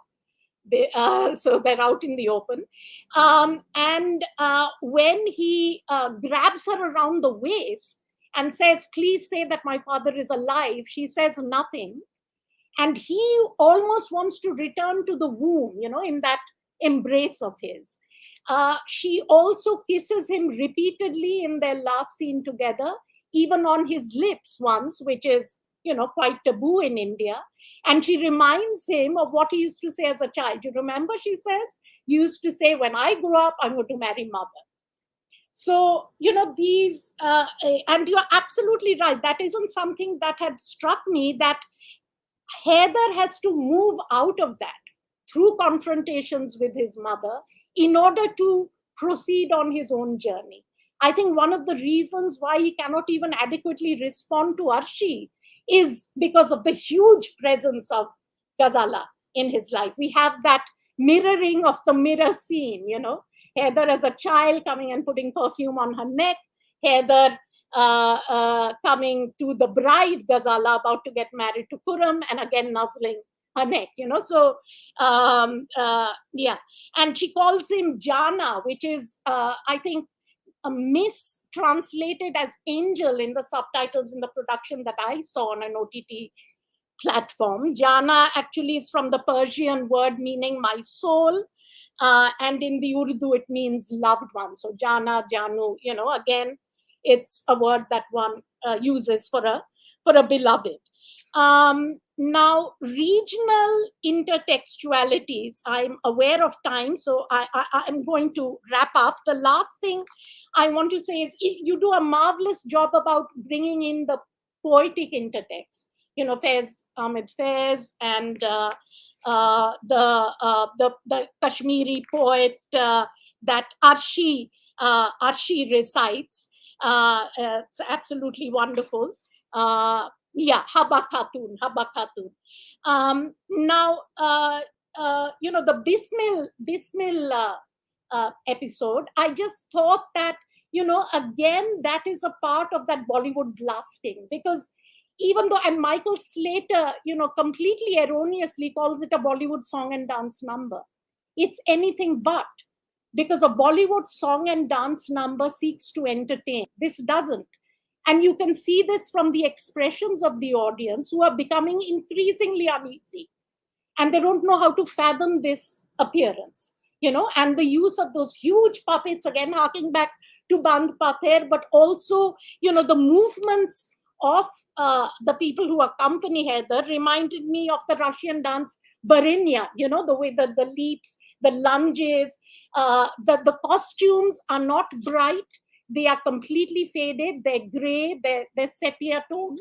And Haider even, marks his forehead and cheeks like a soldier in camouflage.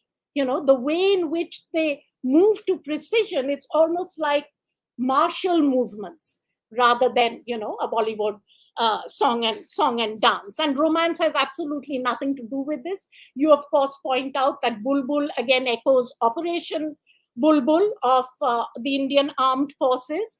It's also interesting that Haider at Lal Chowk, as soon as he sees Khurram, starts singing Sare Jahan Se Acha. Okay, a song that the poet Iqbal wrote for Indian students. He recited it in college in 1940. And one of the lines says, Hum bulbule hai isi ki. We are the nightingales of this land that is better than any other land. All right, so there too you have the echo of Bulbul. So yeah, and Faiz being in prison, being, you mentioned Jyotsna's work on Faiz is completely appropriate for Hilal to quote Faiz while in prison. And again, that juxtaposition of remembering flowers and nectar and spring while being in a detention center, seeing nothing but darkness and grime. I think, Arshi and what is it? Olivia, or whatever her name is, I forget. She has a very peculiar name. The Ophelia character in Hemonto are radically underutilized. I really think, the kind of sympathy that the Ophelia figure excites in the Shakespeare play is actually excited by Yuri, the Yorick figure. I thought that was a brilliant touch, because you have a doubly marginalized figure, a Bengali Christian and a homosexual, who also surfs the dark net to, get these secrets. So it's Anjan Dotto deals very well with Yuri, but not so much with Oliria, or whatever her name is. Now, I just want to end by asking you two questions. Devashish told me that, you don't want to address questions, but this is something all of us can think of. The function of the layers of cinematic intertextuality in these three productions. And also, are we right to expect a kind of seriousness, the affective function that you spoke of, when we look at a Hamlet adaptation? When that adaptation purports not to be a spoof or a black comedy, but a serious, an adaptation in a serious vein, are we right to express, a kind of affective pull, a kind of resonance? I ask this because I didn't find that in Hemonto at all. So and I thought it was really admirable the way you wrote in detail about all these films, and yet didn't pass judgment even once. I mean, I thought it was nothing short of a miracle. I just want to end by congratulating you once again, Mark, for a wonderful, wonderful work. And I look forward, as always, to whatever you write in the future. Thank you. Thank you so much. Thank you. Thank you, Shormishtadi. Mark, would you like to respond to Shormishtadi's couple of questions right now, or maybe at the end? Could I respond at the end? Would that be all right? Yeah, that's perfect. That's fine. Thank you, Mark. Thank you, Shormishtadi. it was as you've just stated in your two questions, a detailed and a very passionate arguing of the layers that you talked about, the cultural layers, the passion with which you spoke about those layers and how they stack up in Hyder. They're absolutely fascinating, and it's actually a wonderful, you might say, adjunct to Marx chapter and Marx analysis itself. So maybe Mark wanted encomiums in writing. So perhaps this will be a touchstone for Shormishtadi to go about writing a little bit more about Hyder, perhaps in the future. Thank you so much. It's almost 9 o'clock, and just a few moments ago I touched the wall just behind me. It was still pretty hot.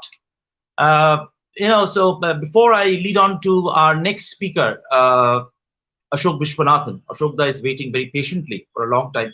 I couldn't resist the temptation of reading a few lines.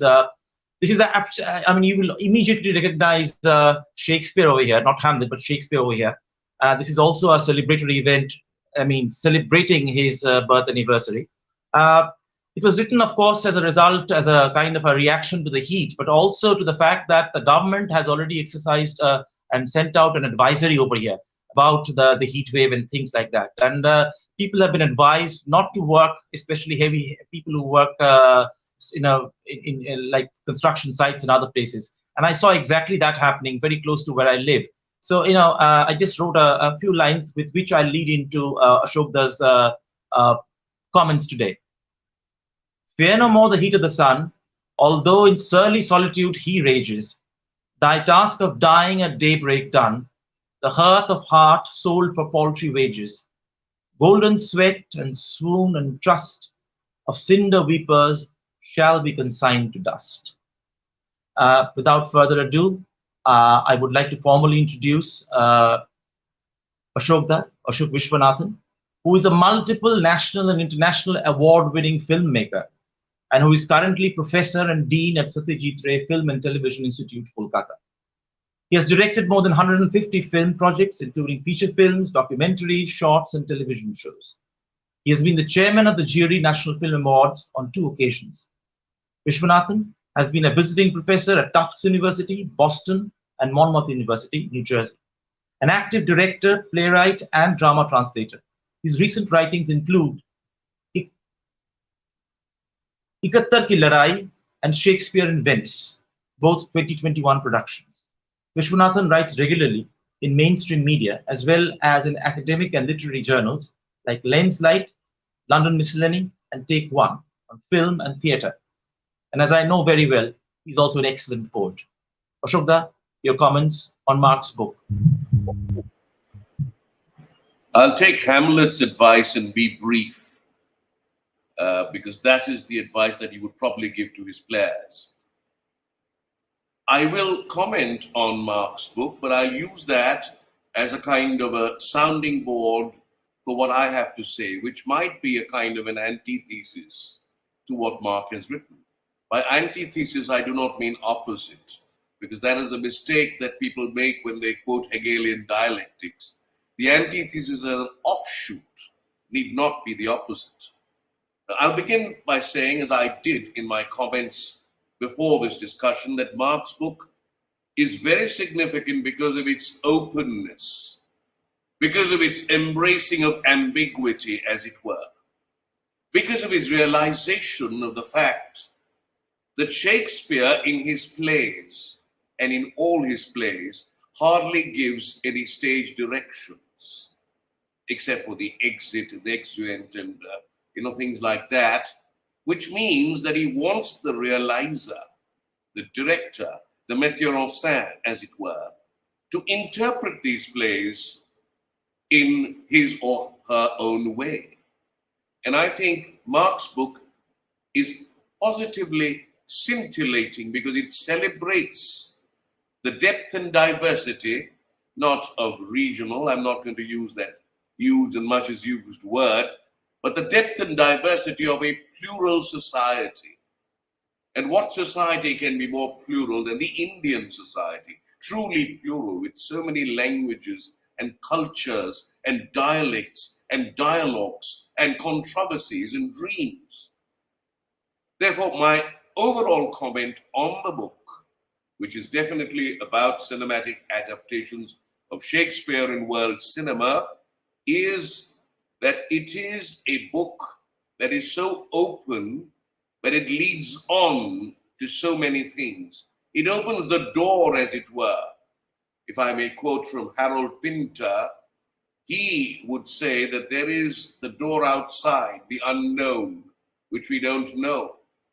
As Bergman, the famous filmmaker, said, that there are many doors outside which I would stand, but the great filmmaker Andrei Tarkovsky easily moves through those doors. I think Mark moves through those doors effortlessly and invites people to join him. And therefore, while being an extremely erudite and scholastic collection of comments and essays and a tome of great significance, it is also provocative. It allows, as it did this evening, for people to comment on it. And I also respond to his comments today. He quoted from two of my favorite film theorists. One is, of course, the postmodern thinker Frederick Jameson, who has said that we are living in a perpetual present. And somehow, in this schizophrenic discontinuity, as Frederick Jameson puts it, a work like Hyder, for example, in his chapter on Indian cinema, works at so many levels to create a milieu and a zeitgeist, provocative, full of contradictions. And while I agree with most of the comments that Shormishta made, I would say that at one point of time, towards the end of Hyder, he does compromise to the Bollywood formula.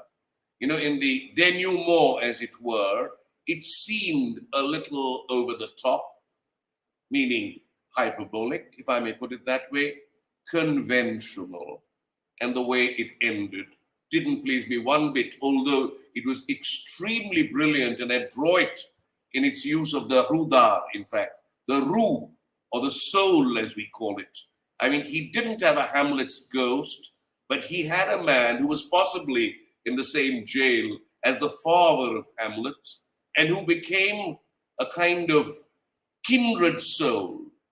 In Bengali, we have the term Horihor Atta. And this particular character is a brilliant creation on the part of Vishal Bharadwaj and the screenwriter, just as he had been very brilliant in his transforming of the three witches in Macbeth to two policemen who are astrologers of a particular kind in Mahbub.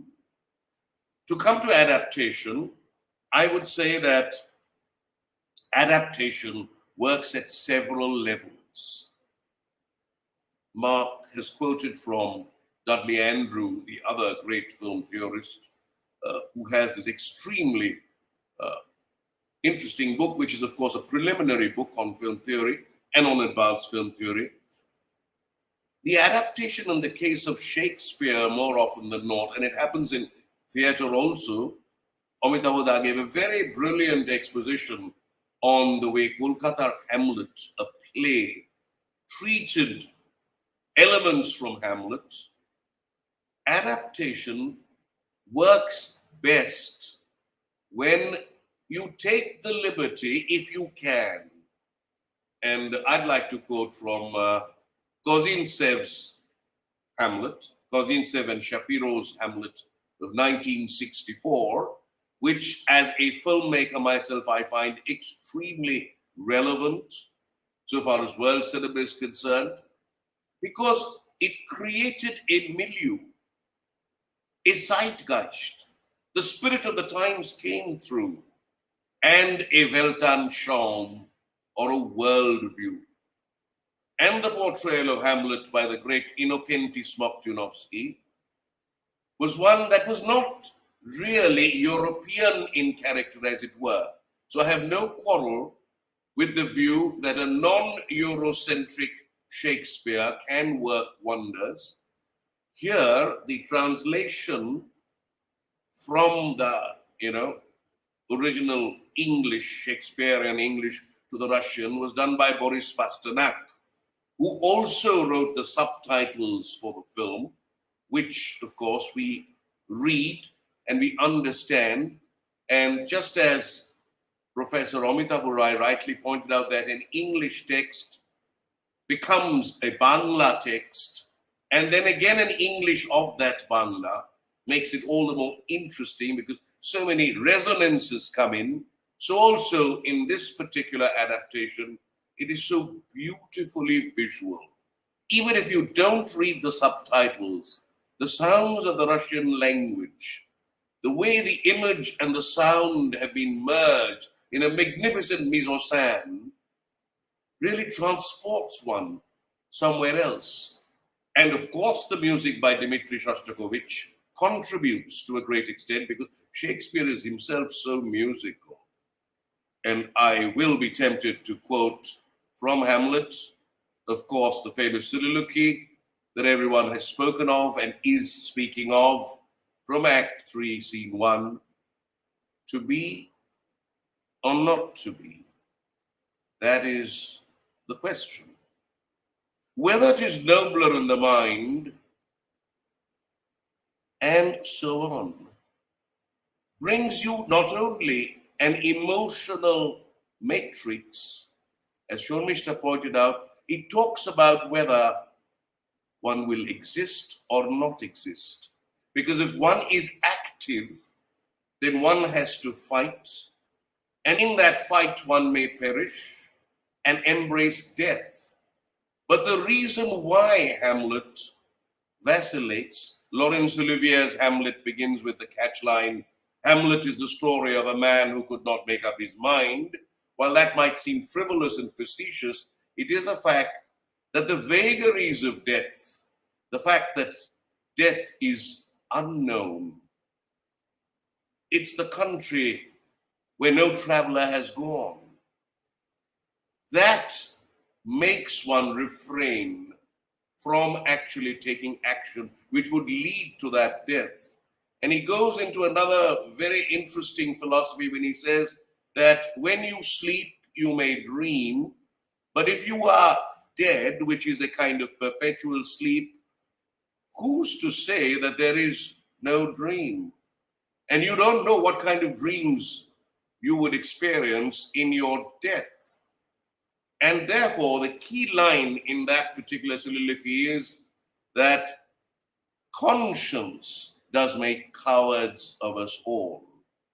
And therefore, the fact that we realize, on the one hand, that suicide is perhaps not looked upon as very favorable in law, and the fact that we choose not to do anything, we become cowards in that sense. But in Koznetsev's Hamlet, the resonances of these lines come out. Of course, Shakespeare wrote in iambic pentameter most of the time, so there's a great music to it, and that music finds visual expression in that particular film. So it's relevant even today. And it can exist with the other examples that Mark has so beautifully explained. In fact, in his introduction, he began with the experience of trying to attend a conference in Iran, and he had to explain, and he was trying to explain to those people without really mentioning Hamlet at all, and then some official said to be or not to be, whispered to him. I am going to end very soon, but I must mention this experience of Mrinal Sen, which is very similar to this. The unexpectedness with which this quote came from those officers is similar to the time when the great Louis Malle, the French filmmaker, came to Kolkata. He was making a film on India, and it was during the underground movement, the Naxalite movement, as it were. And Mrinal Sen said, you can come with me, but do not come out of the taxi. Please stay there and do not shoot anything. So Louis Malle listened to him, and he found Mrinal Sen shooting, and there was tear gas. and there's a huge conflict on what is known as Esplanade. Louis Malle ventured out very gingerly, surreptitiously, trying to create some kind of a subterfuge to go in, and immediately a constable came in. Hey, you! Constable, stocky gentleman, said, you are Louis Malle? Now flash forward. Mrinal then comes back and finds that Louis Malle and this constable are conversing about the poetry of Paul Eluard amidst the tear gas. Where else but Kolkata can this happen, and you call it a dying city? Well, Gunter Grass said something far worse, or with our nose, that in the flounder he called it one piece of shit. But anyway, whatever it is, it's very interesting that Mark's book throws up these issues. And I will just end by saying that the way an alternative has been created to the Hollywood model, the way Hollywood has been subverted, yes, in Heather, even in Hemonto, and I will come to Mark's defense here, not to Anjan Bhaktos for any reason, but I do think that the very endeavor to place Hamlet within the framing device of the Bangla film industry of yore, talking of Agrodut, of course, the great Bibhuti Lal, who was a cameraman, but also referring perhaps to Agrogami, the other group, which made great films like Headmaster and J.J. Khanedaniye, in which my father had played a role. But I would say that with all its problems, it is a very significant endeavor. And the fact that Mark has recognized this in the way he has, and as always, he's not judgmental at all, which is a very great quality in this essay. He is scholastic, but he doesn't always use language that is so difficult to understand that you forget the film. One of the problems of film theory is that we go so much into the theory of it that we forget the film. That is not the case with Mark's book, which is extremely lucid, as was his lecture today, perceptive. And Shormishta's speech was so important. It's kind of an auto-critique of what Mark has written. And I think maybe this kind of an auto-critique can find a place in literature, because the whole concept of literature, like the concept of cinema, is changing. And this change needs to be recorded. Books are becoming mobile and dynamic in more sense than one. If we can call upon a Jung to talk about collective unconsciousness, why cannot we talk about this whole body of reactions, literary, academic, and even performative, to a text which generates this kind of an opinion? I recognize Debashish's remark when he said that this discussion could really create waves, and it has. And we had this brilliant example from Professor Roy when he talked about Kolkata Hamlet, because there are several layers and several frames. And that's why I still regard that Rosencrantz and Guildenstern Are Dead by the redoubtable Tom Stoppard is a great play about Hamlet, and is Hamlet in a sense, because as he puts it in a very succinct phrase, I had the opportunity to stage this play some time back, that all the action that happens off stage in Hamlet is being staged here, and all the action that happened on stage, or at least most of it, is not being shown. And Hamlet becomes the subaltern, and the two subaltern characters, Rosencrantz and Guildenstern, hold center stage in a quasi-existential way, because he's influenced strongly by Samuel Beckett's Waiting for Godot. So that is all I have to say. Many congratulations to Inspirare Arts Foundation for organizing this program, to Mark for writing a seminal text and for discussing it in detail, to Shormishta and Amitabh Roy for living up to all the expectations and providing auto-critiques and antitheses to what Mark has written. And we hope that this discussion will end on as bright a note as it began, because Debashish Lahiri also set the ball rolling in the best manner possible. Thank you very much. Thank you so much, Ashokda. for your, you've already suited together all the responses that we have heard from Professor Roy and Shormishtadi, and of course, Mark setting out of his own book. We are a little strapped for time, as Hamlet says, when the ghost visits for the second time, lapsed in time. We are a little lapsed in time. So without further ado, I would move to the last speaker on our panel today, Dr. Pradipta Mukherjee. I have given you a more, you might say, hearty description of Pradipta and her role in today's event. But now I introduce her formally for you. Pradipta Mukherjee is a film critic and associate professor in the Department of English of Vidyasagar College for Women, University of Calcutta. Her latest book has been, which was published in 2021 from Cambridge Scholars UK, was The Fluid Frame in Cinema, Collected Essays. Her other notable books are Studies in John Fowles's The French Lieutenant's Woman and Shakespeare on the Celluloid, Global Perspectives, to which I referred to earlier.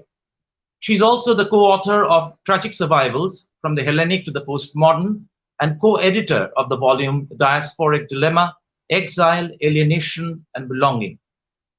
She is a regular columnist for The Statesman, one of India's leading dailies. She's, like all the other wonderful speakers on the panel, someone whom I'm absolutely looking forward to hear. Pradipta, please take over, and your comments on Mark's book and Shakespeare and fiction. Thank you so much. Okay, I hope all of you will have the patience to hear what I have to say. And am I audible to all of you? I'm having a very unstable internet connection at home. Yes, we can hear you. Pradipta, we can hear you. But I'm not being able to hear you properly, Devashish. So let me start. And in case if you can't hear me, just let me know. Okay. So yeah. So what a proud moment for all of us on the occasion of William Shakespeare's 458th birth anniversary at Inspirare Arts Foundation. We are celebrating Mark Thornton Burnett's book, Hamlet and World Cinema, with Cambridge University Press and British Shakespeare Association. We remain much indebted to Mark Thornton Burnett for joining us today. We are indebted to British Shakespeare Association, Cambridge University Press for their unstinting support and solidarity. And heartfelt thanks to Professor Mark Thornton Burnett, whom we all know is Professor of Renaissance Studies at Queen's University Belfast and Director of the Sir Kenneth Branagh Archive. In his extremely well-researched, groundbreaking and innovative study, Hamlet and World Cinema, Mark addresses cinema produced in a multiplicity of languages: Bengali, Hindi, Danish, Greek, Japanese, Malayalam, Romani, Tibetan, Turkish. And he then goes on to mention, I quote what he says, most recent explosion of Indian screen interpretations, which immediately caught my attention, given this very different visual registers or filmic registers of two different films from India, which Mark talks about in his book, one in Hindi and the other in Bangla, Haider and Hemonto respectively. Both films attest to, as Mark notes, I'll again quote from Mark's book, Shakespeare's plays global malleability and transformative energies. And with Mark, I agree how such adaptations as transpositions are characterized by this ingenious identification of alternative habitats for Shakespeare's work. Now, Mark's study is very dense and intenseful and thoughtful, and he has poignantly revealed the multiple constituencies that have claimed the play Hamlet as their own, reinstating a vital yet unexplored part of the Hamlet story, a very poignant expression on the part of Mark. And this is where the Indian Hamlets make their vital presence felt.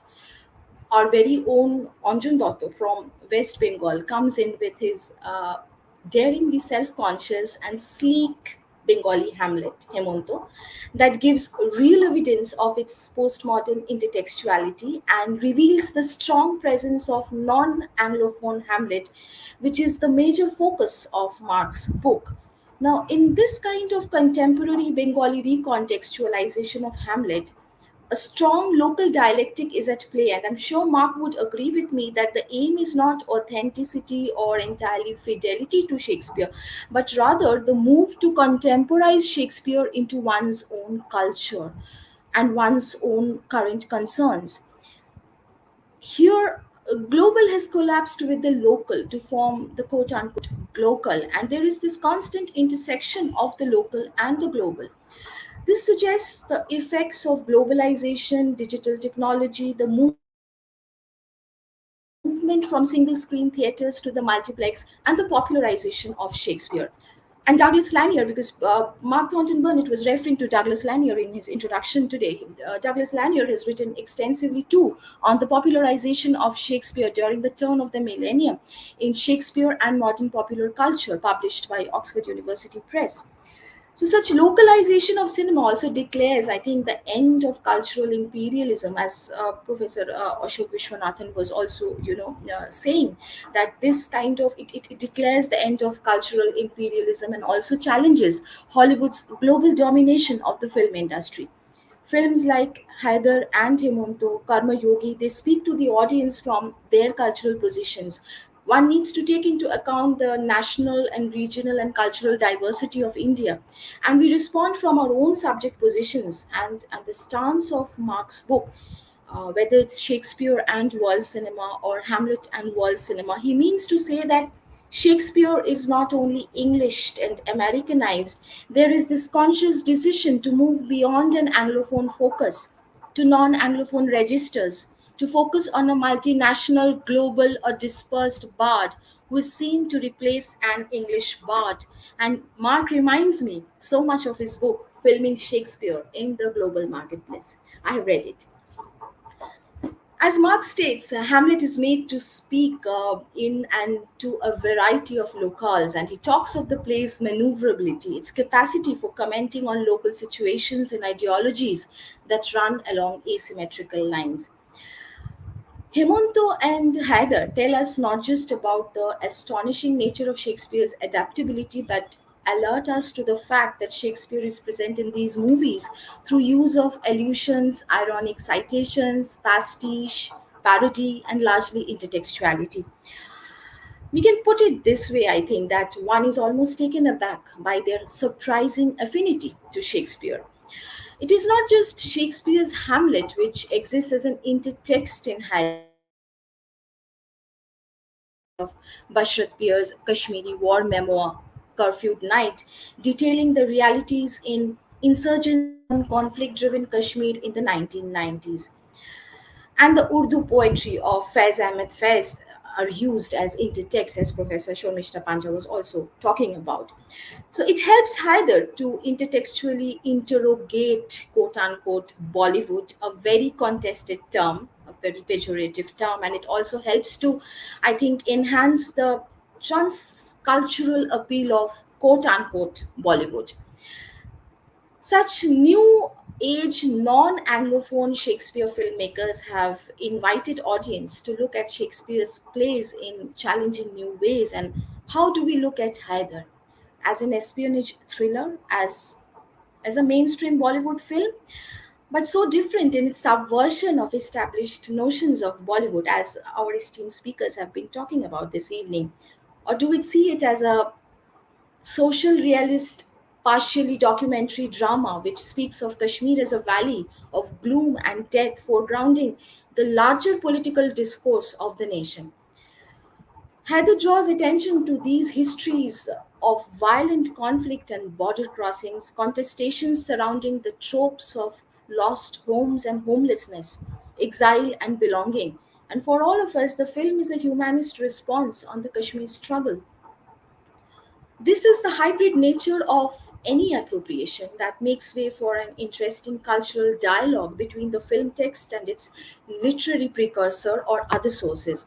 Yet, when Mark, in his individual chapters, is writing about the adaptations, formal strategies, or features of adaptations, he does not necessarily prioritize the quote unquote original, but he succeeds to unlock location specific visions and constructions through mise-en-scene, sound, and style. As Vishal Bhardwaj says, Hamlet reminds us of the harsh truth in our own backyard. Vishal Bhardwaj, Anjan Datta are directors from other parts of the globe, including of course English language Shakespeare directors like Baz Luhrmann, Michael Almereyda, Tim Blake Nelson, Gil Junger, Al Pacino. All see Shakespeare as our contemporary and find in Romeo and Juliet, Othello, Richard III, or Hamlet narratives that speak powerfully over time to our own age, but even more important, they seem to originate naturally from our own cultural ethos, or it's a response from our own cultural milieu. So, with Mark, I now move to Hamlet's presence in more extensive cultural and linguistic registers that he has succeeded to identify in his extremely dense and painstaking research. Haider and Hemunto, the two very different films on Hamlet from India, especially, they intentionally, I think, present themselves as alternative Shakespeare, especially to the accessible model established by directors like Laurence Olivier, Franco Zeffirelli, Kenneth Branagh's epic version of Hamlet, or say Michael Almereda's postmodern media pastiche. And Mark writes about how these directors have been extensively and frequently discussed in older and recent studies on Hamlet on cinema. And he mentions that other than the Japanese director Akira Kurosawa's, say, The Bad Sleep Well and Grigory Kozintsev's Soviet Gamlet, non Anglophone traditions of film interpretations of Hamlet have remained underrepresented. Mark has taken the responsibility to alert us to the general neglect of non Anglophone Hamlet adaptations from all over the globe. This has resulted in, I would like to quote Mark, failure to grasp the crucial importance accorded to Shakespeare's most celebrated hero in the international imaginary. Unquote. This, I believe, is the takeoff point for his book, and the book just soars higher and higher from this moment onwards.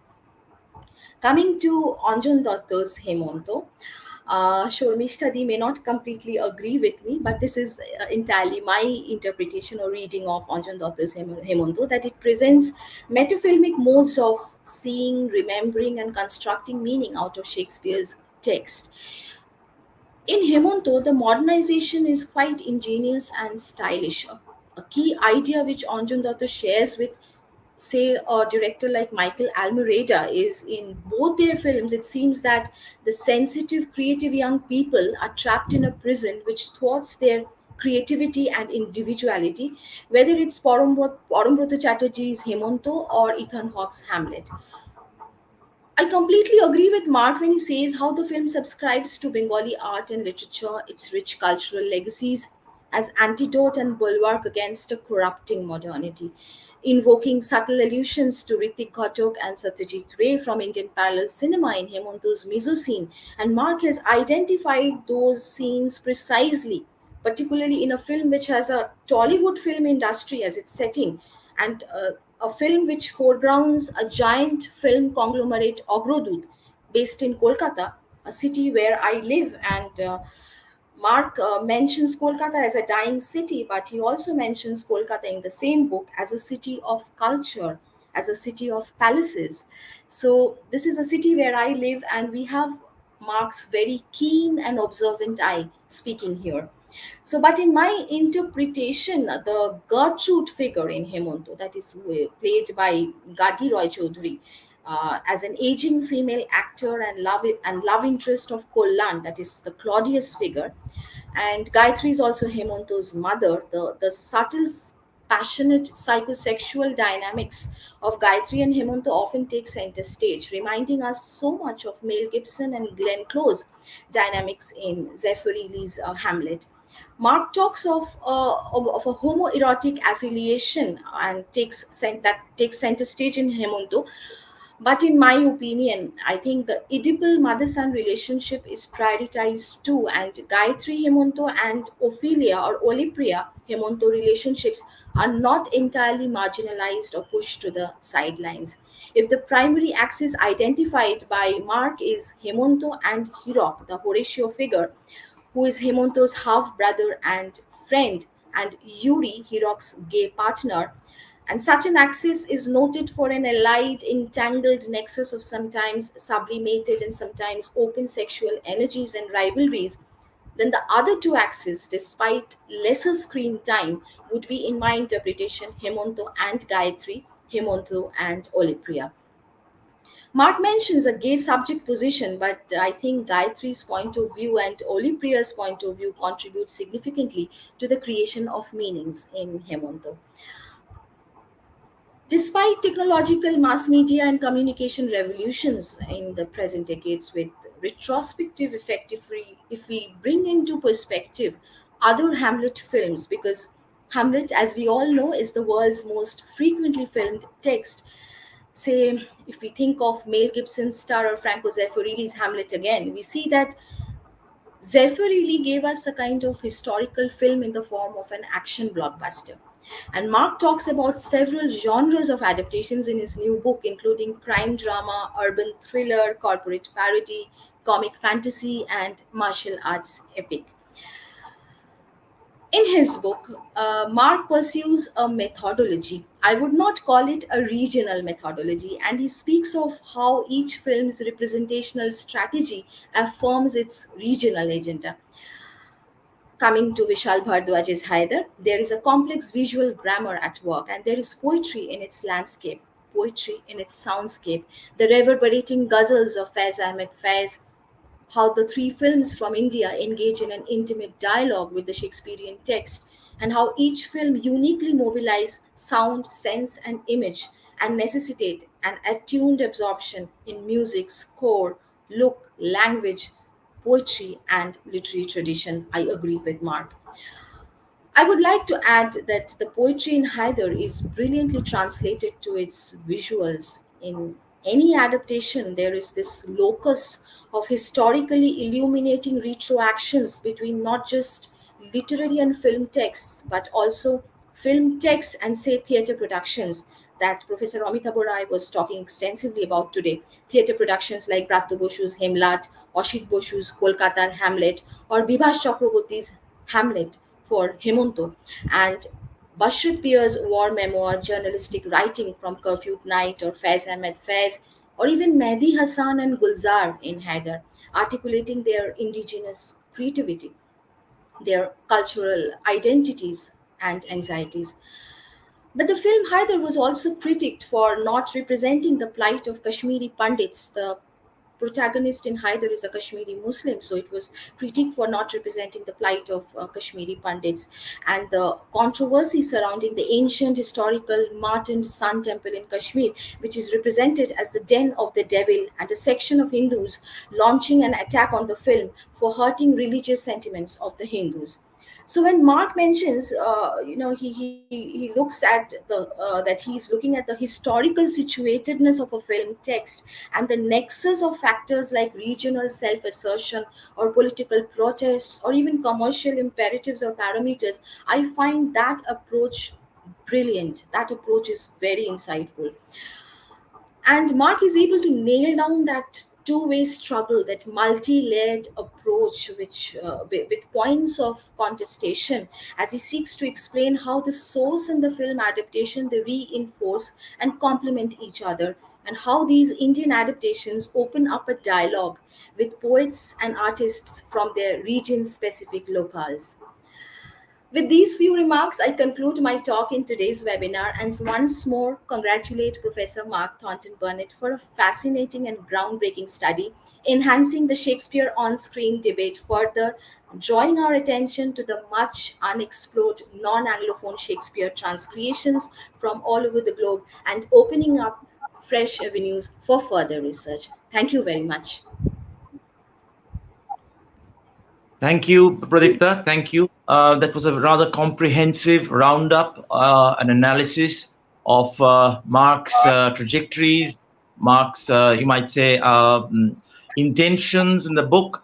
I think this is. I mean, Professor Roy said it at the very beginning when he said that the single-mindedness, the dedication, the commitment shown by Mark as he marshaled his resources in this quite an epic volume on world cinema and the effect of Hamlet on world cinema is absolutely noted and reflected by every speaker.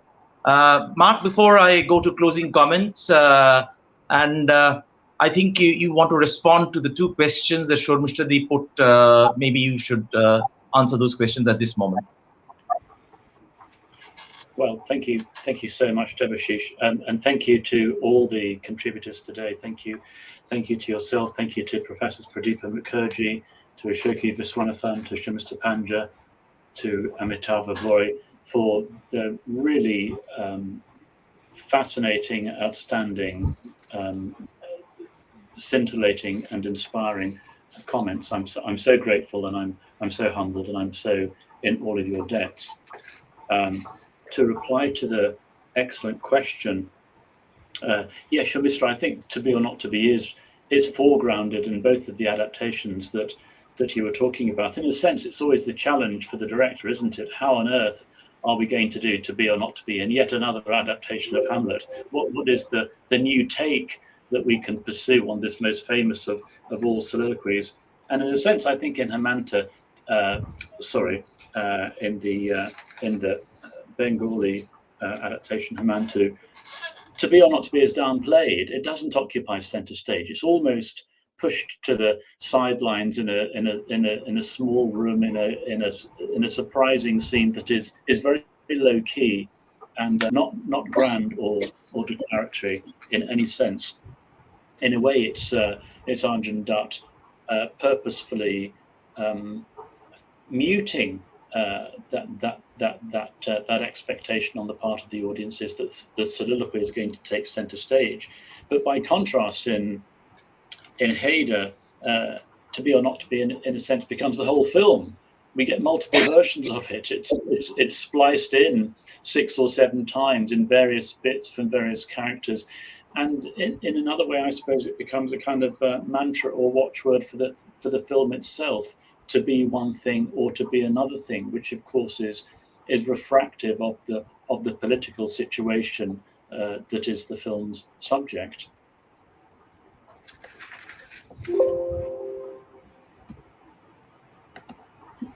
That's how I'd answer that question. Thank you, Mark. Yes, you did answer, I think, Shormishta's question. Shormishta, I hope you are satisfied with Mark's response to your question. Yes, Ashish. Thank you. More than satisfied. Okay. Yeah. So it's been a wonderful evening. It's been a wonderful evening. Despite the AC, I've been feeling the warmth right through. I must say. So it's when I read that a line in Mark's book that said, the book then imitates, and I'm quoting, the book then imitates journey that brought the world into view in an unprecedented way, inaugurating, for better or worse, processes of globalization that persist into the present day. I kind of had a little stumbling block over there, and I thought that is this kind of a rehash of Enlightenment philosophy that I'm hearing over here? But I'm so delighted, Mark, that once I ventured out of that and into the rest of the book, the chapters, it was an absolute joy. And to see that you actually brought the building down. You actually, the fear that I had at this moment that, well, everything begins and ends with Europe. It's like a circumnavigation of the world, as you've said, that begins and ends with Europe. I was a little mortified, but then it was a wonderful book, where your energies, your commitment, and that's what stands out to each and every film text that you've read right through. And that this has been commented on by every speaker, that you have not been judgmental. It's a very difficult thing to do, to show your commitment, to be with them, with the texts all the way on that intellectual journey, and yet not to judge, yet not to castigate, yet not to kind of cast out and place things on a certain foreclosure is something that is hardly a part of your text. Thank you so much, Mark. And I now move to the formal Thanksgiving round, actually. I am very thankful to my friend and colleague and collaborator, Dr. Pradeepa Mukherjee, for making this possible, for making Mark accessible to me and to Inspirare. Thank you so much, Pradeepa. To Mark himself for giving us the time and all of this commitment, sending us the book in advance. and doing a little demo session with us a week back. And so preparing for this. Thank you so much, Mark, in all your busy schedule to find the time and talking to us and collaborating and contacting us. Thank you so much. Thank you. To British Shakespeare Association for supporting us all the way through with this program, with the idea of this program. To Cambridge University Press, Emma Goff-Leggett, who has been interacting with us. Thank you so much for your support and help. To all our other speakers, Professor Amitav Rai, sir, for staying the distance with us, for giving us your valuable comments in your own inimitable style. To Shormishta Di for being so passionate and unlocking the cultural treasures and layers in Hyder. To Ashokda, who I'm sorry he has left us a little bit. I think he is, or maybe he has lost the connection. To Ashokda for again his wonderful thespian rendition of Hamlet, and of course showing us again the sheer cultural range that Hamlet allows us to access. It allows filmmakers to access. Thank you all. And before I end, again, a cliche from Shakespeare, songs of Apollo before the words of Mercury. I'll just introduce myself, or end this program with a poem that I wrote about the Bard's birthday in 2020. Please excuse a little bit of negativity. Of course, that was April 2020. But I think a lot of things have remained the same. Some have changed. We are a lot more hopeful now, but some things have remained the same. Sorry. So without further ado, and thanking everyone, this is the poem from 2020. It's called The Bard's Benefit Party 2020. Just give me a second. Yes, it's a series of short three-liners, trading buboes for words, theatre, poetry of strange marketplaces, remembering sins of the earth, named fallen, forgotten or risen, the crease of sun on a lane sleeve, sound, sweet airs hurt too.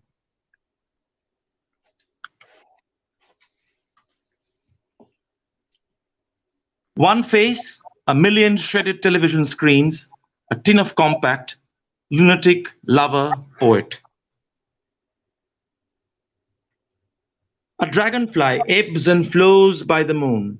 Windows led us to prison. Thank you, everyone, again. Thank you, those people who have been patient and have heard us over 2.5 hours. And I'm absolutely hopeful. Thank you, Shormishta. And I'm absolutely hopeful. Yes, thank you, everyone. And I'm sure everyone goes home happy this evening. Everyone goes home happy. Everyone feels the warmth, the wonderful nature of the conversation. Thank you so much. Thank you. Goodbye and good night. Thank you, everyone. Professor. Goodbye. Bye-bye.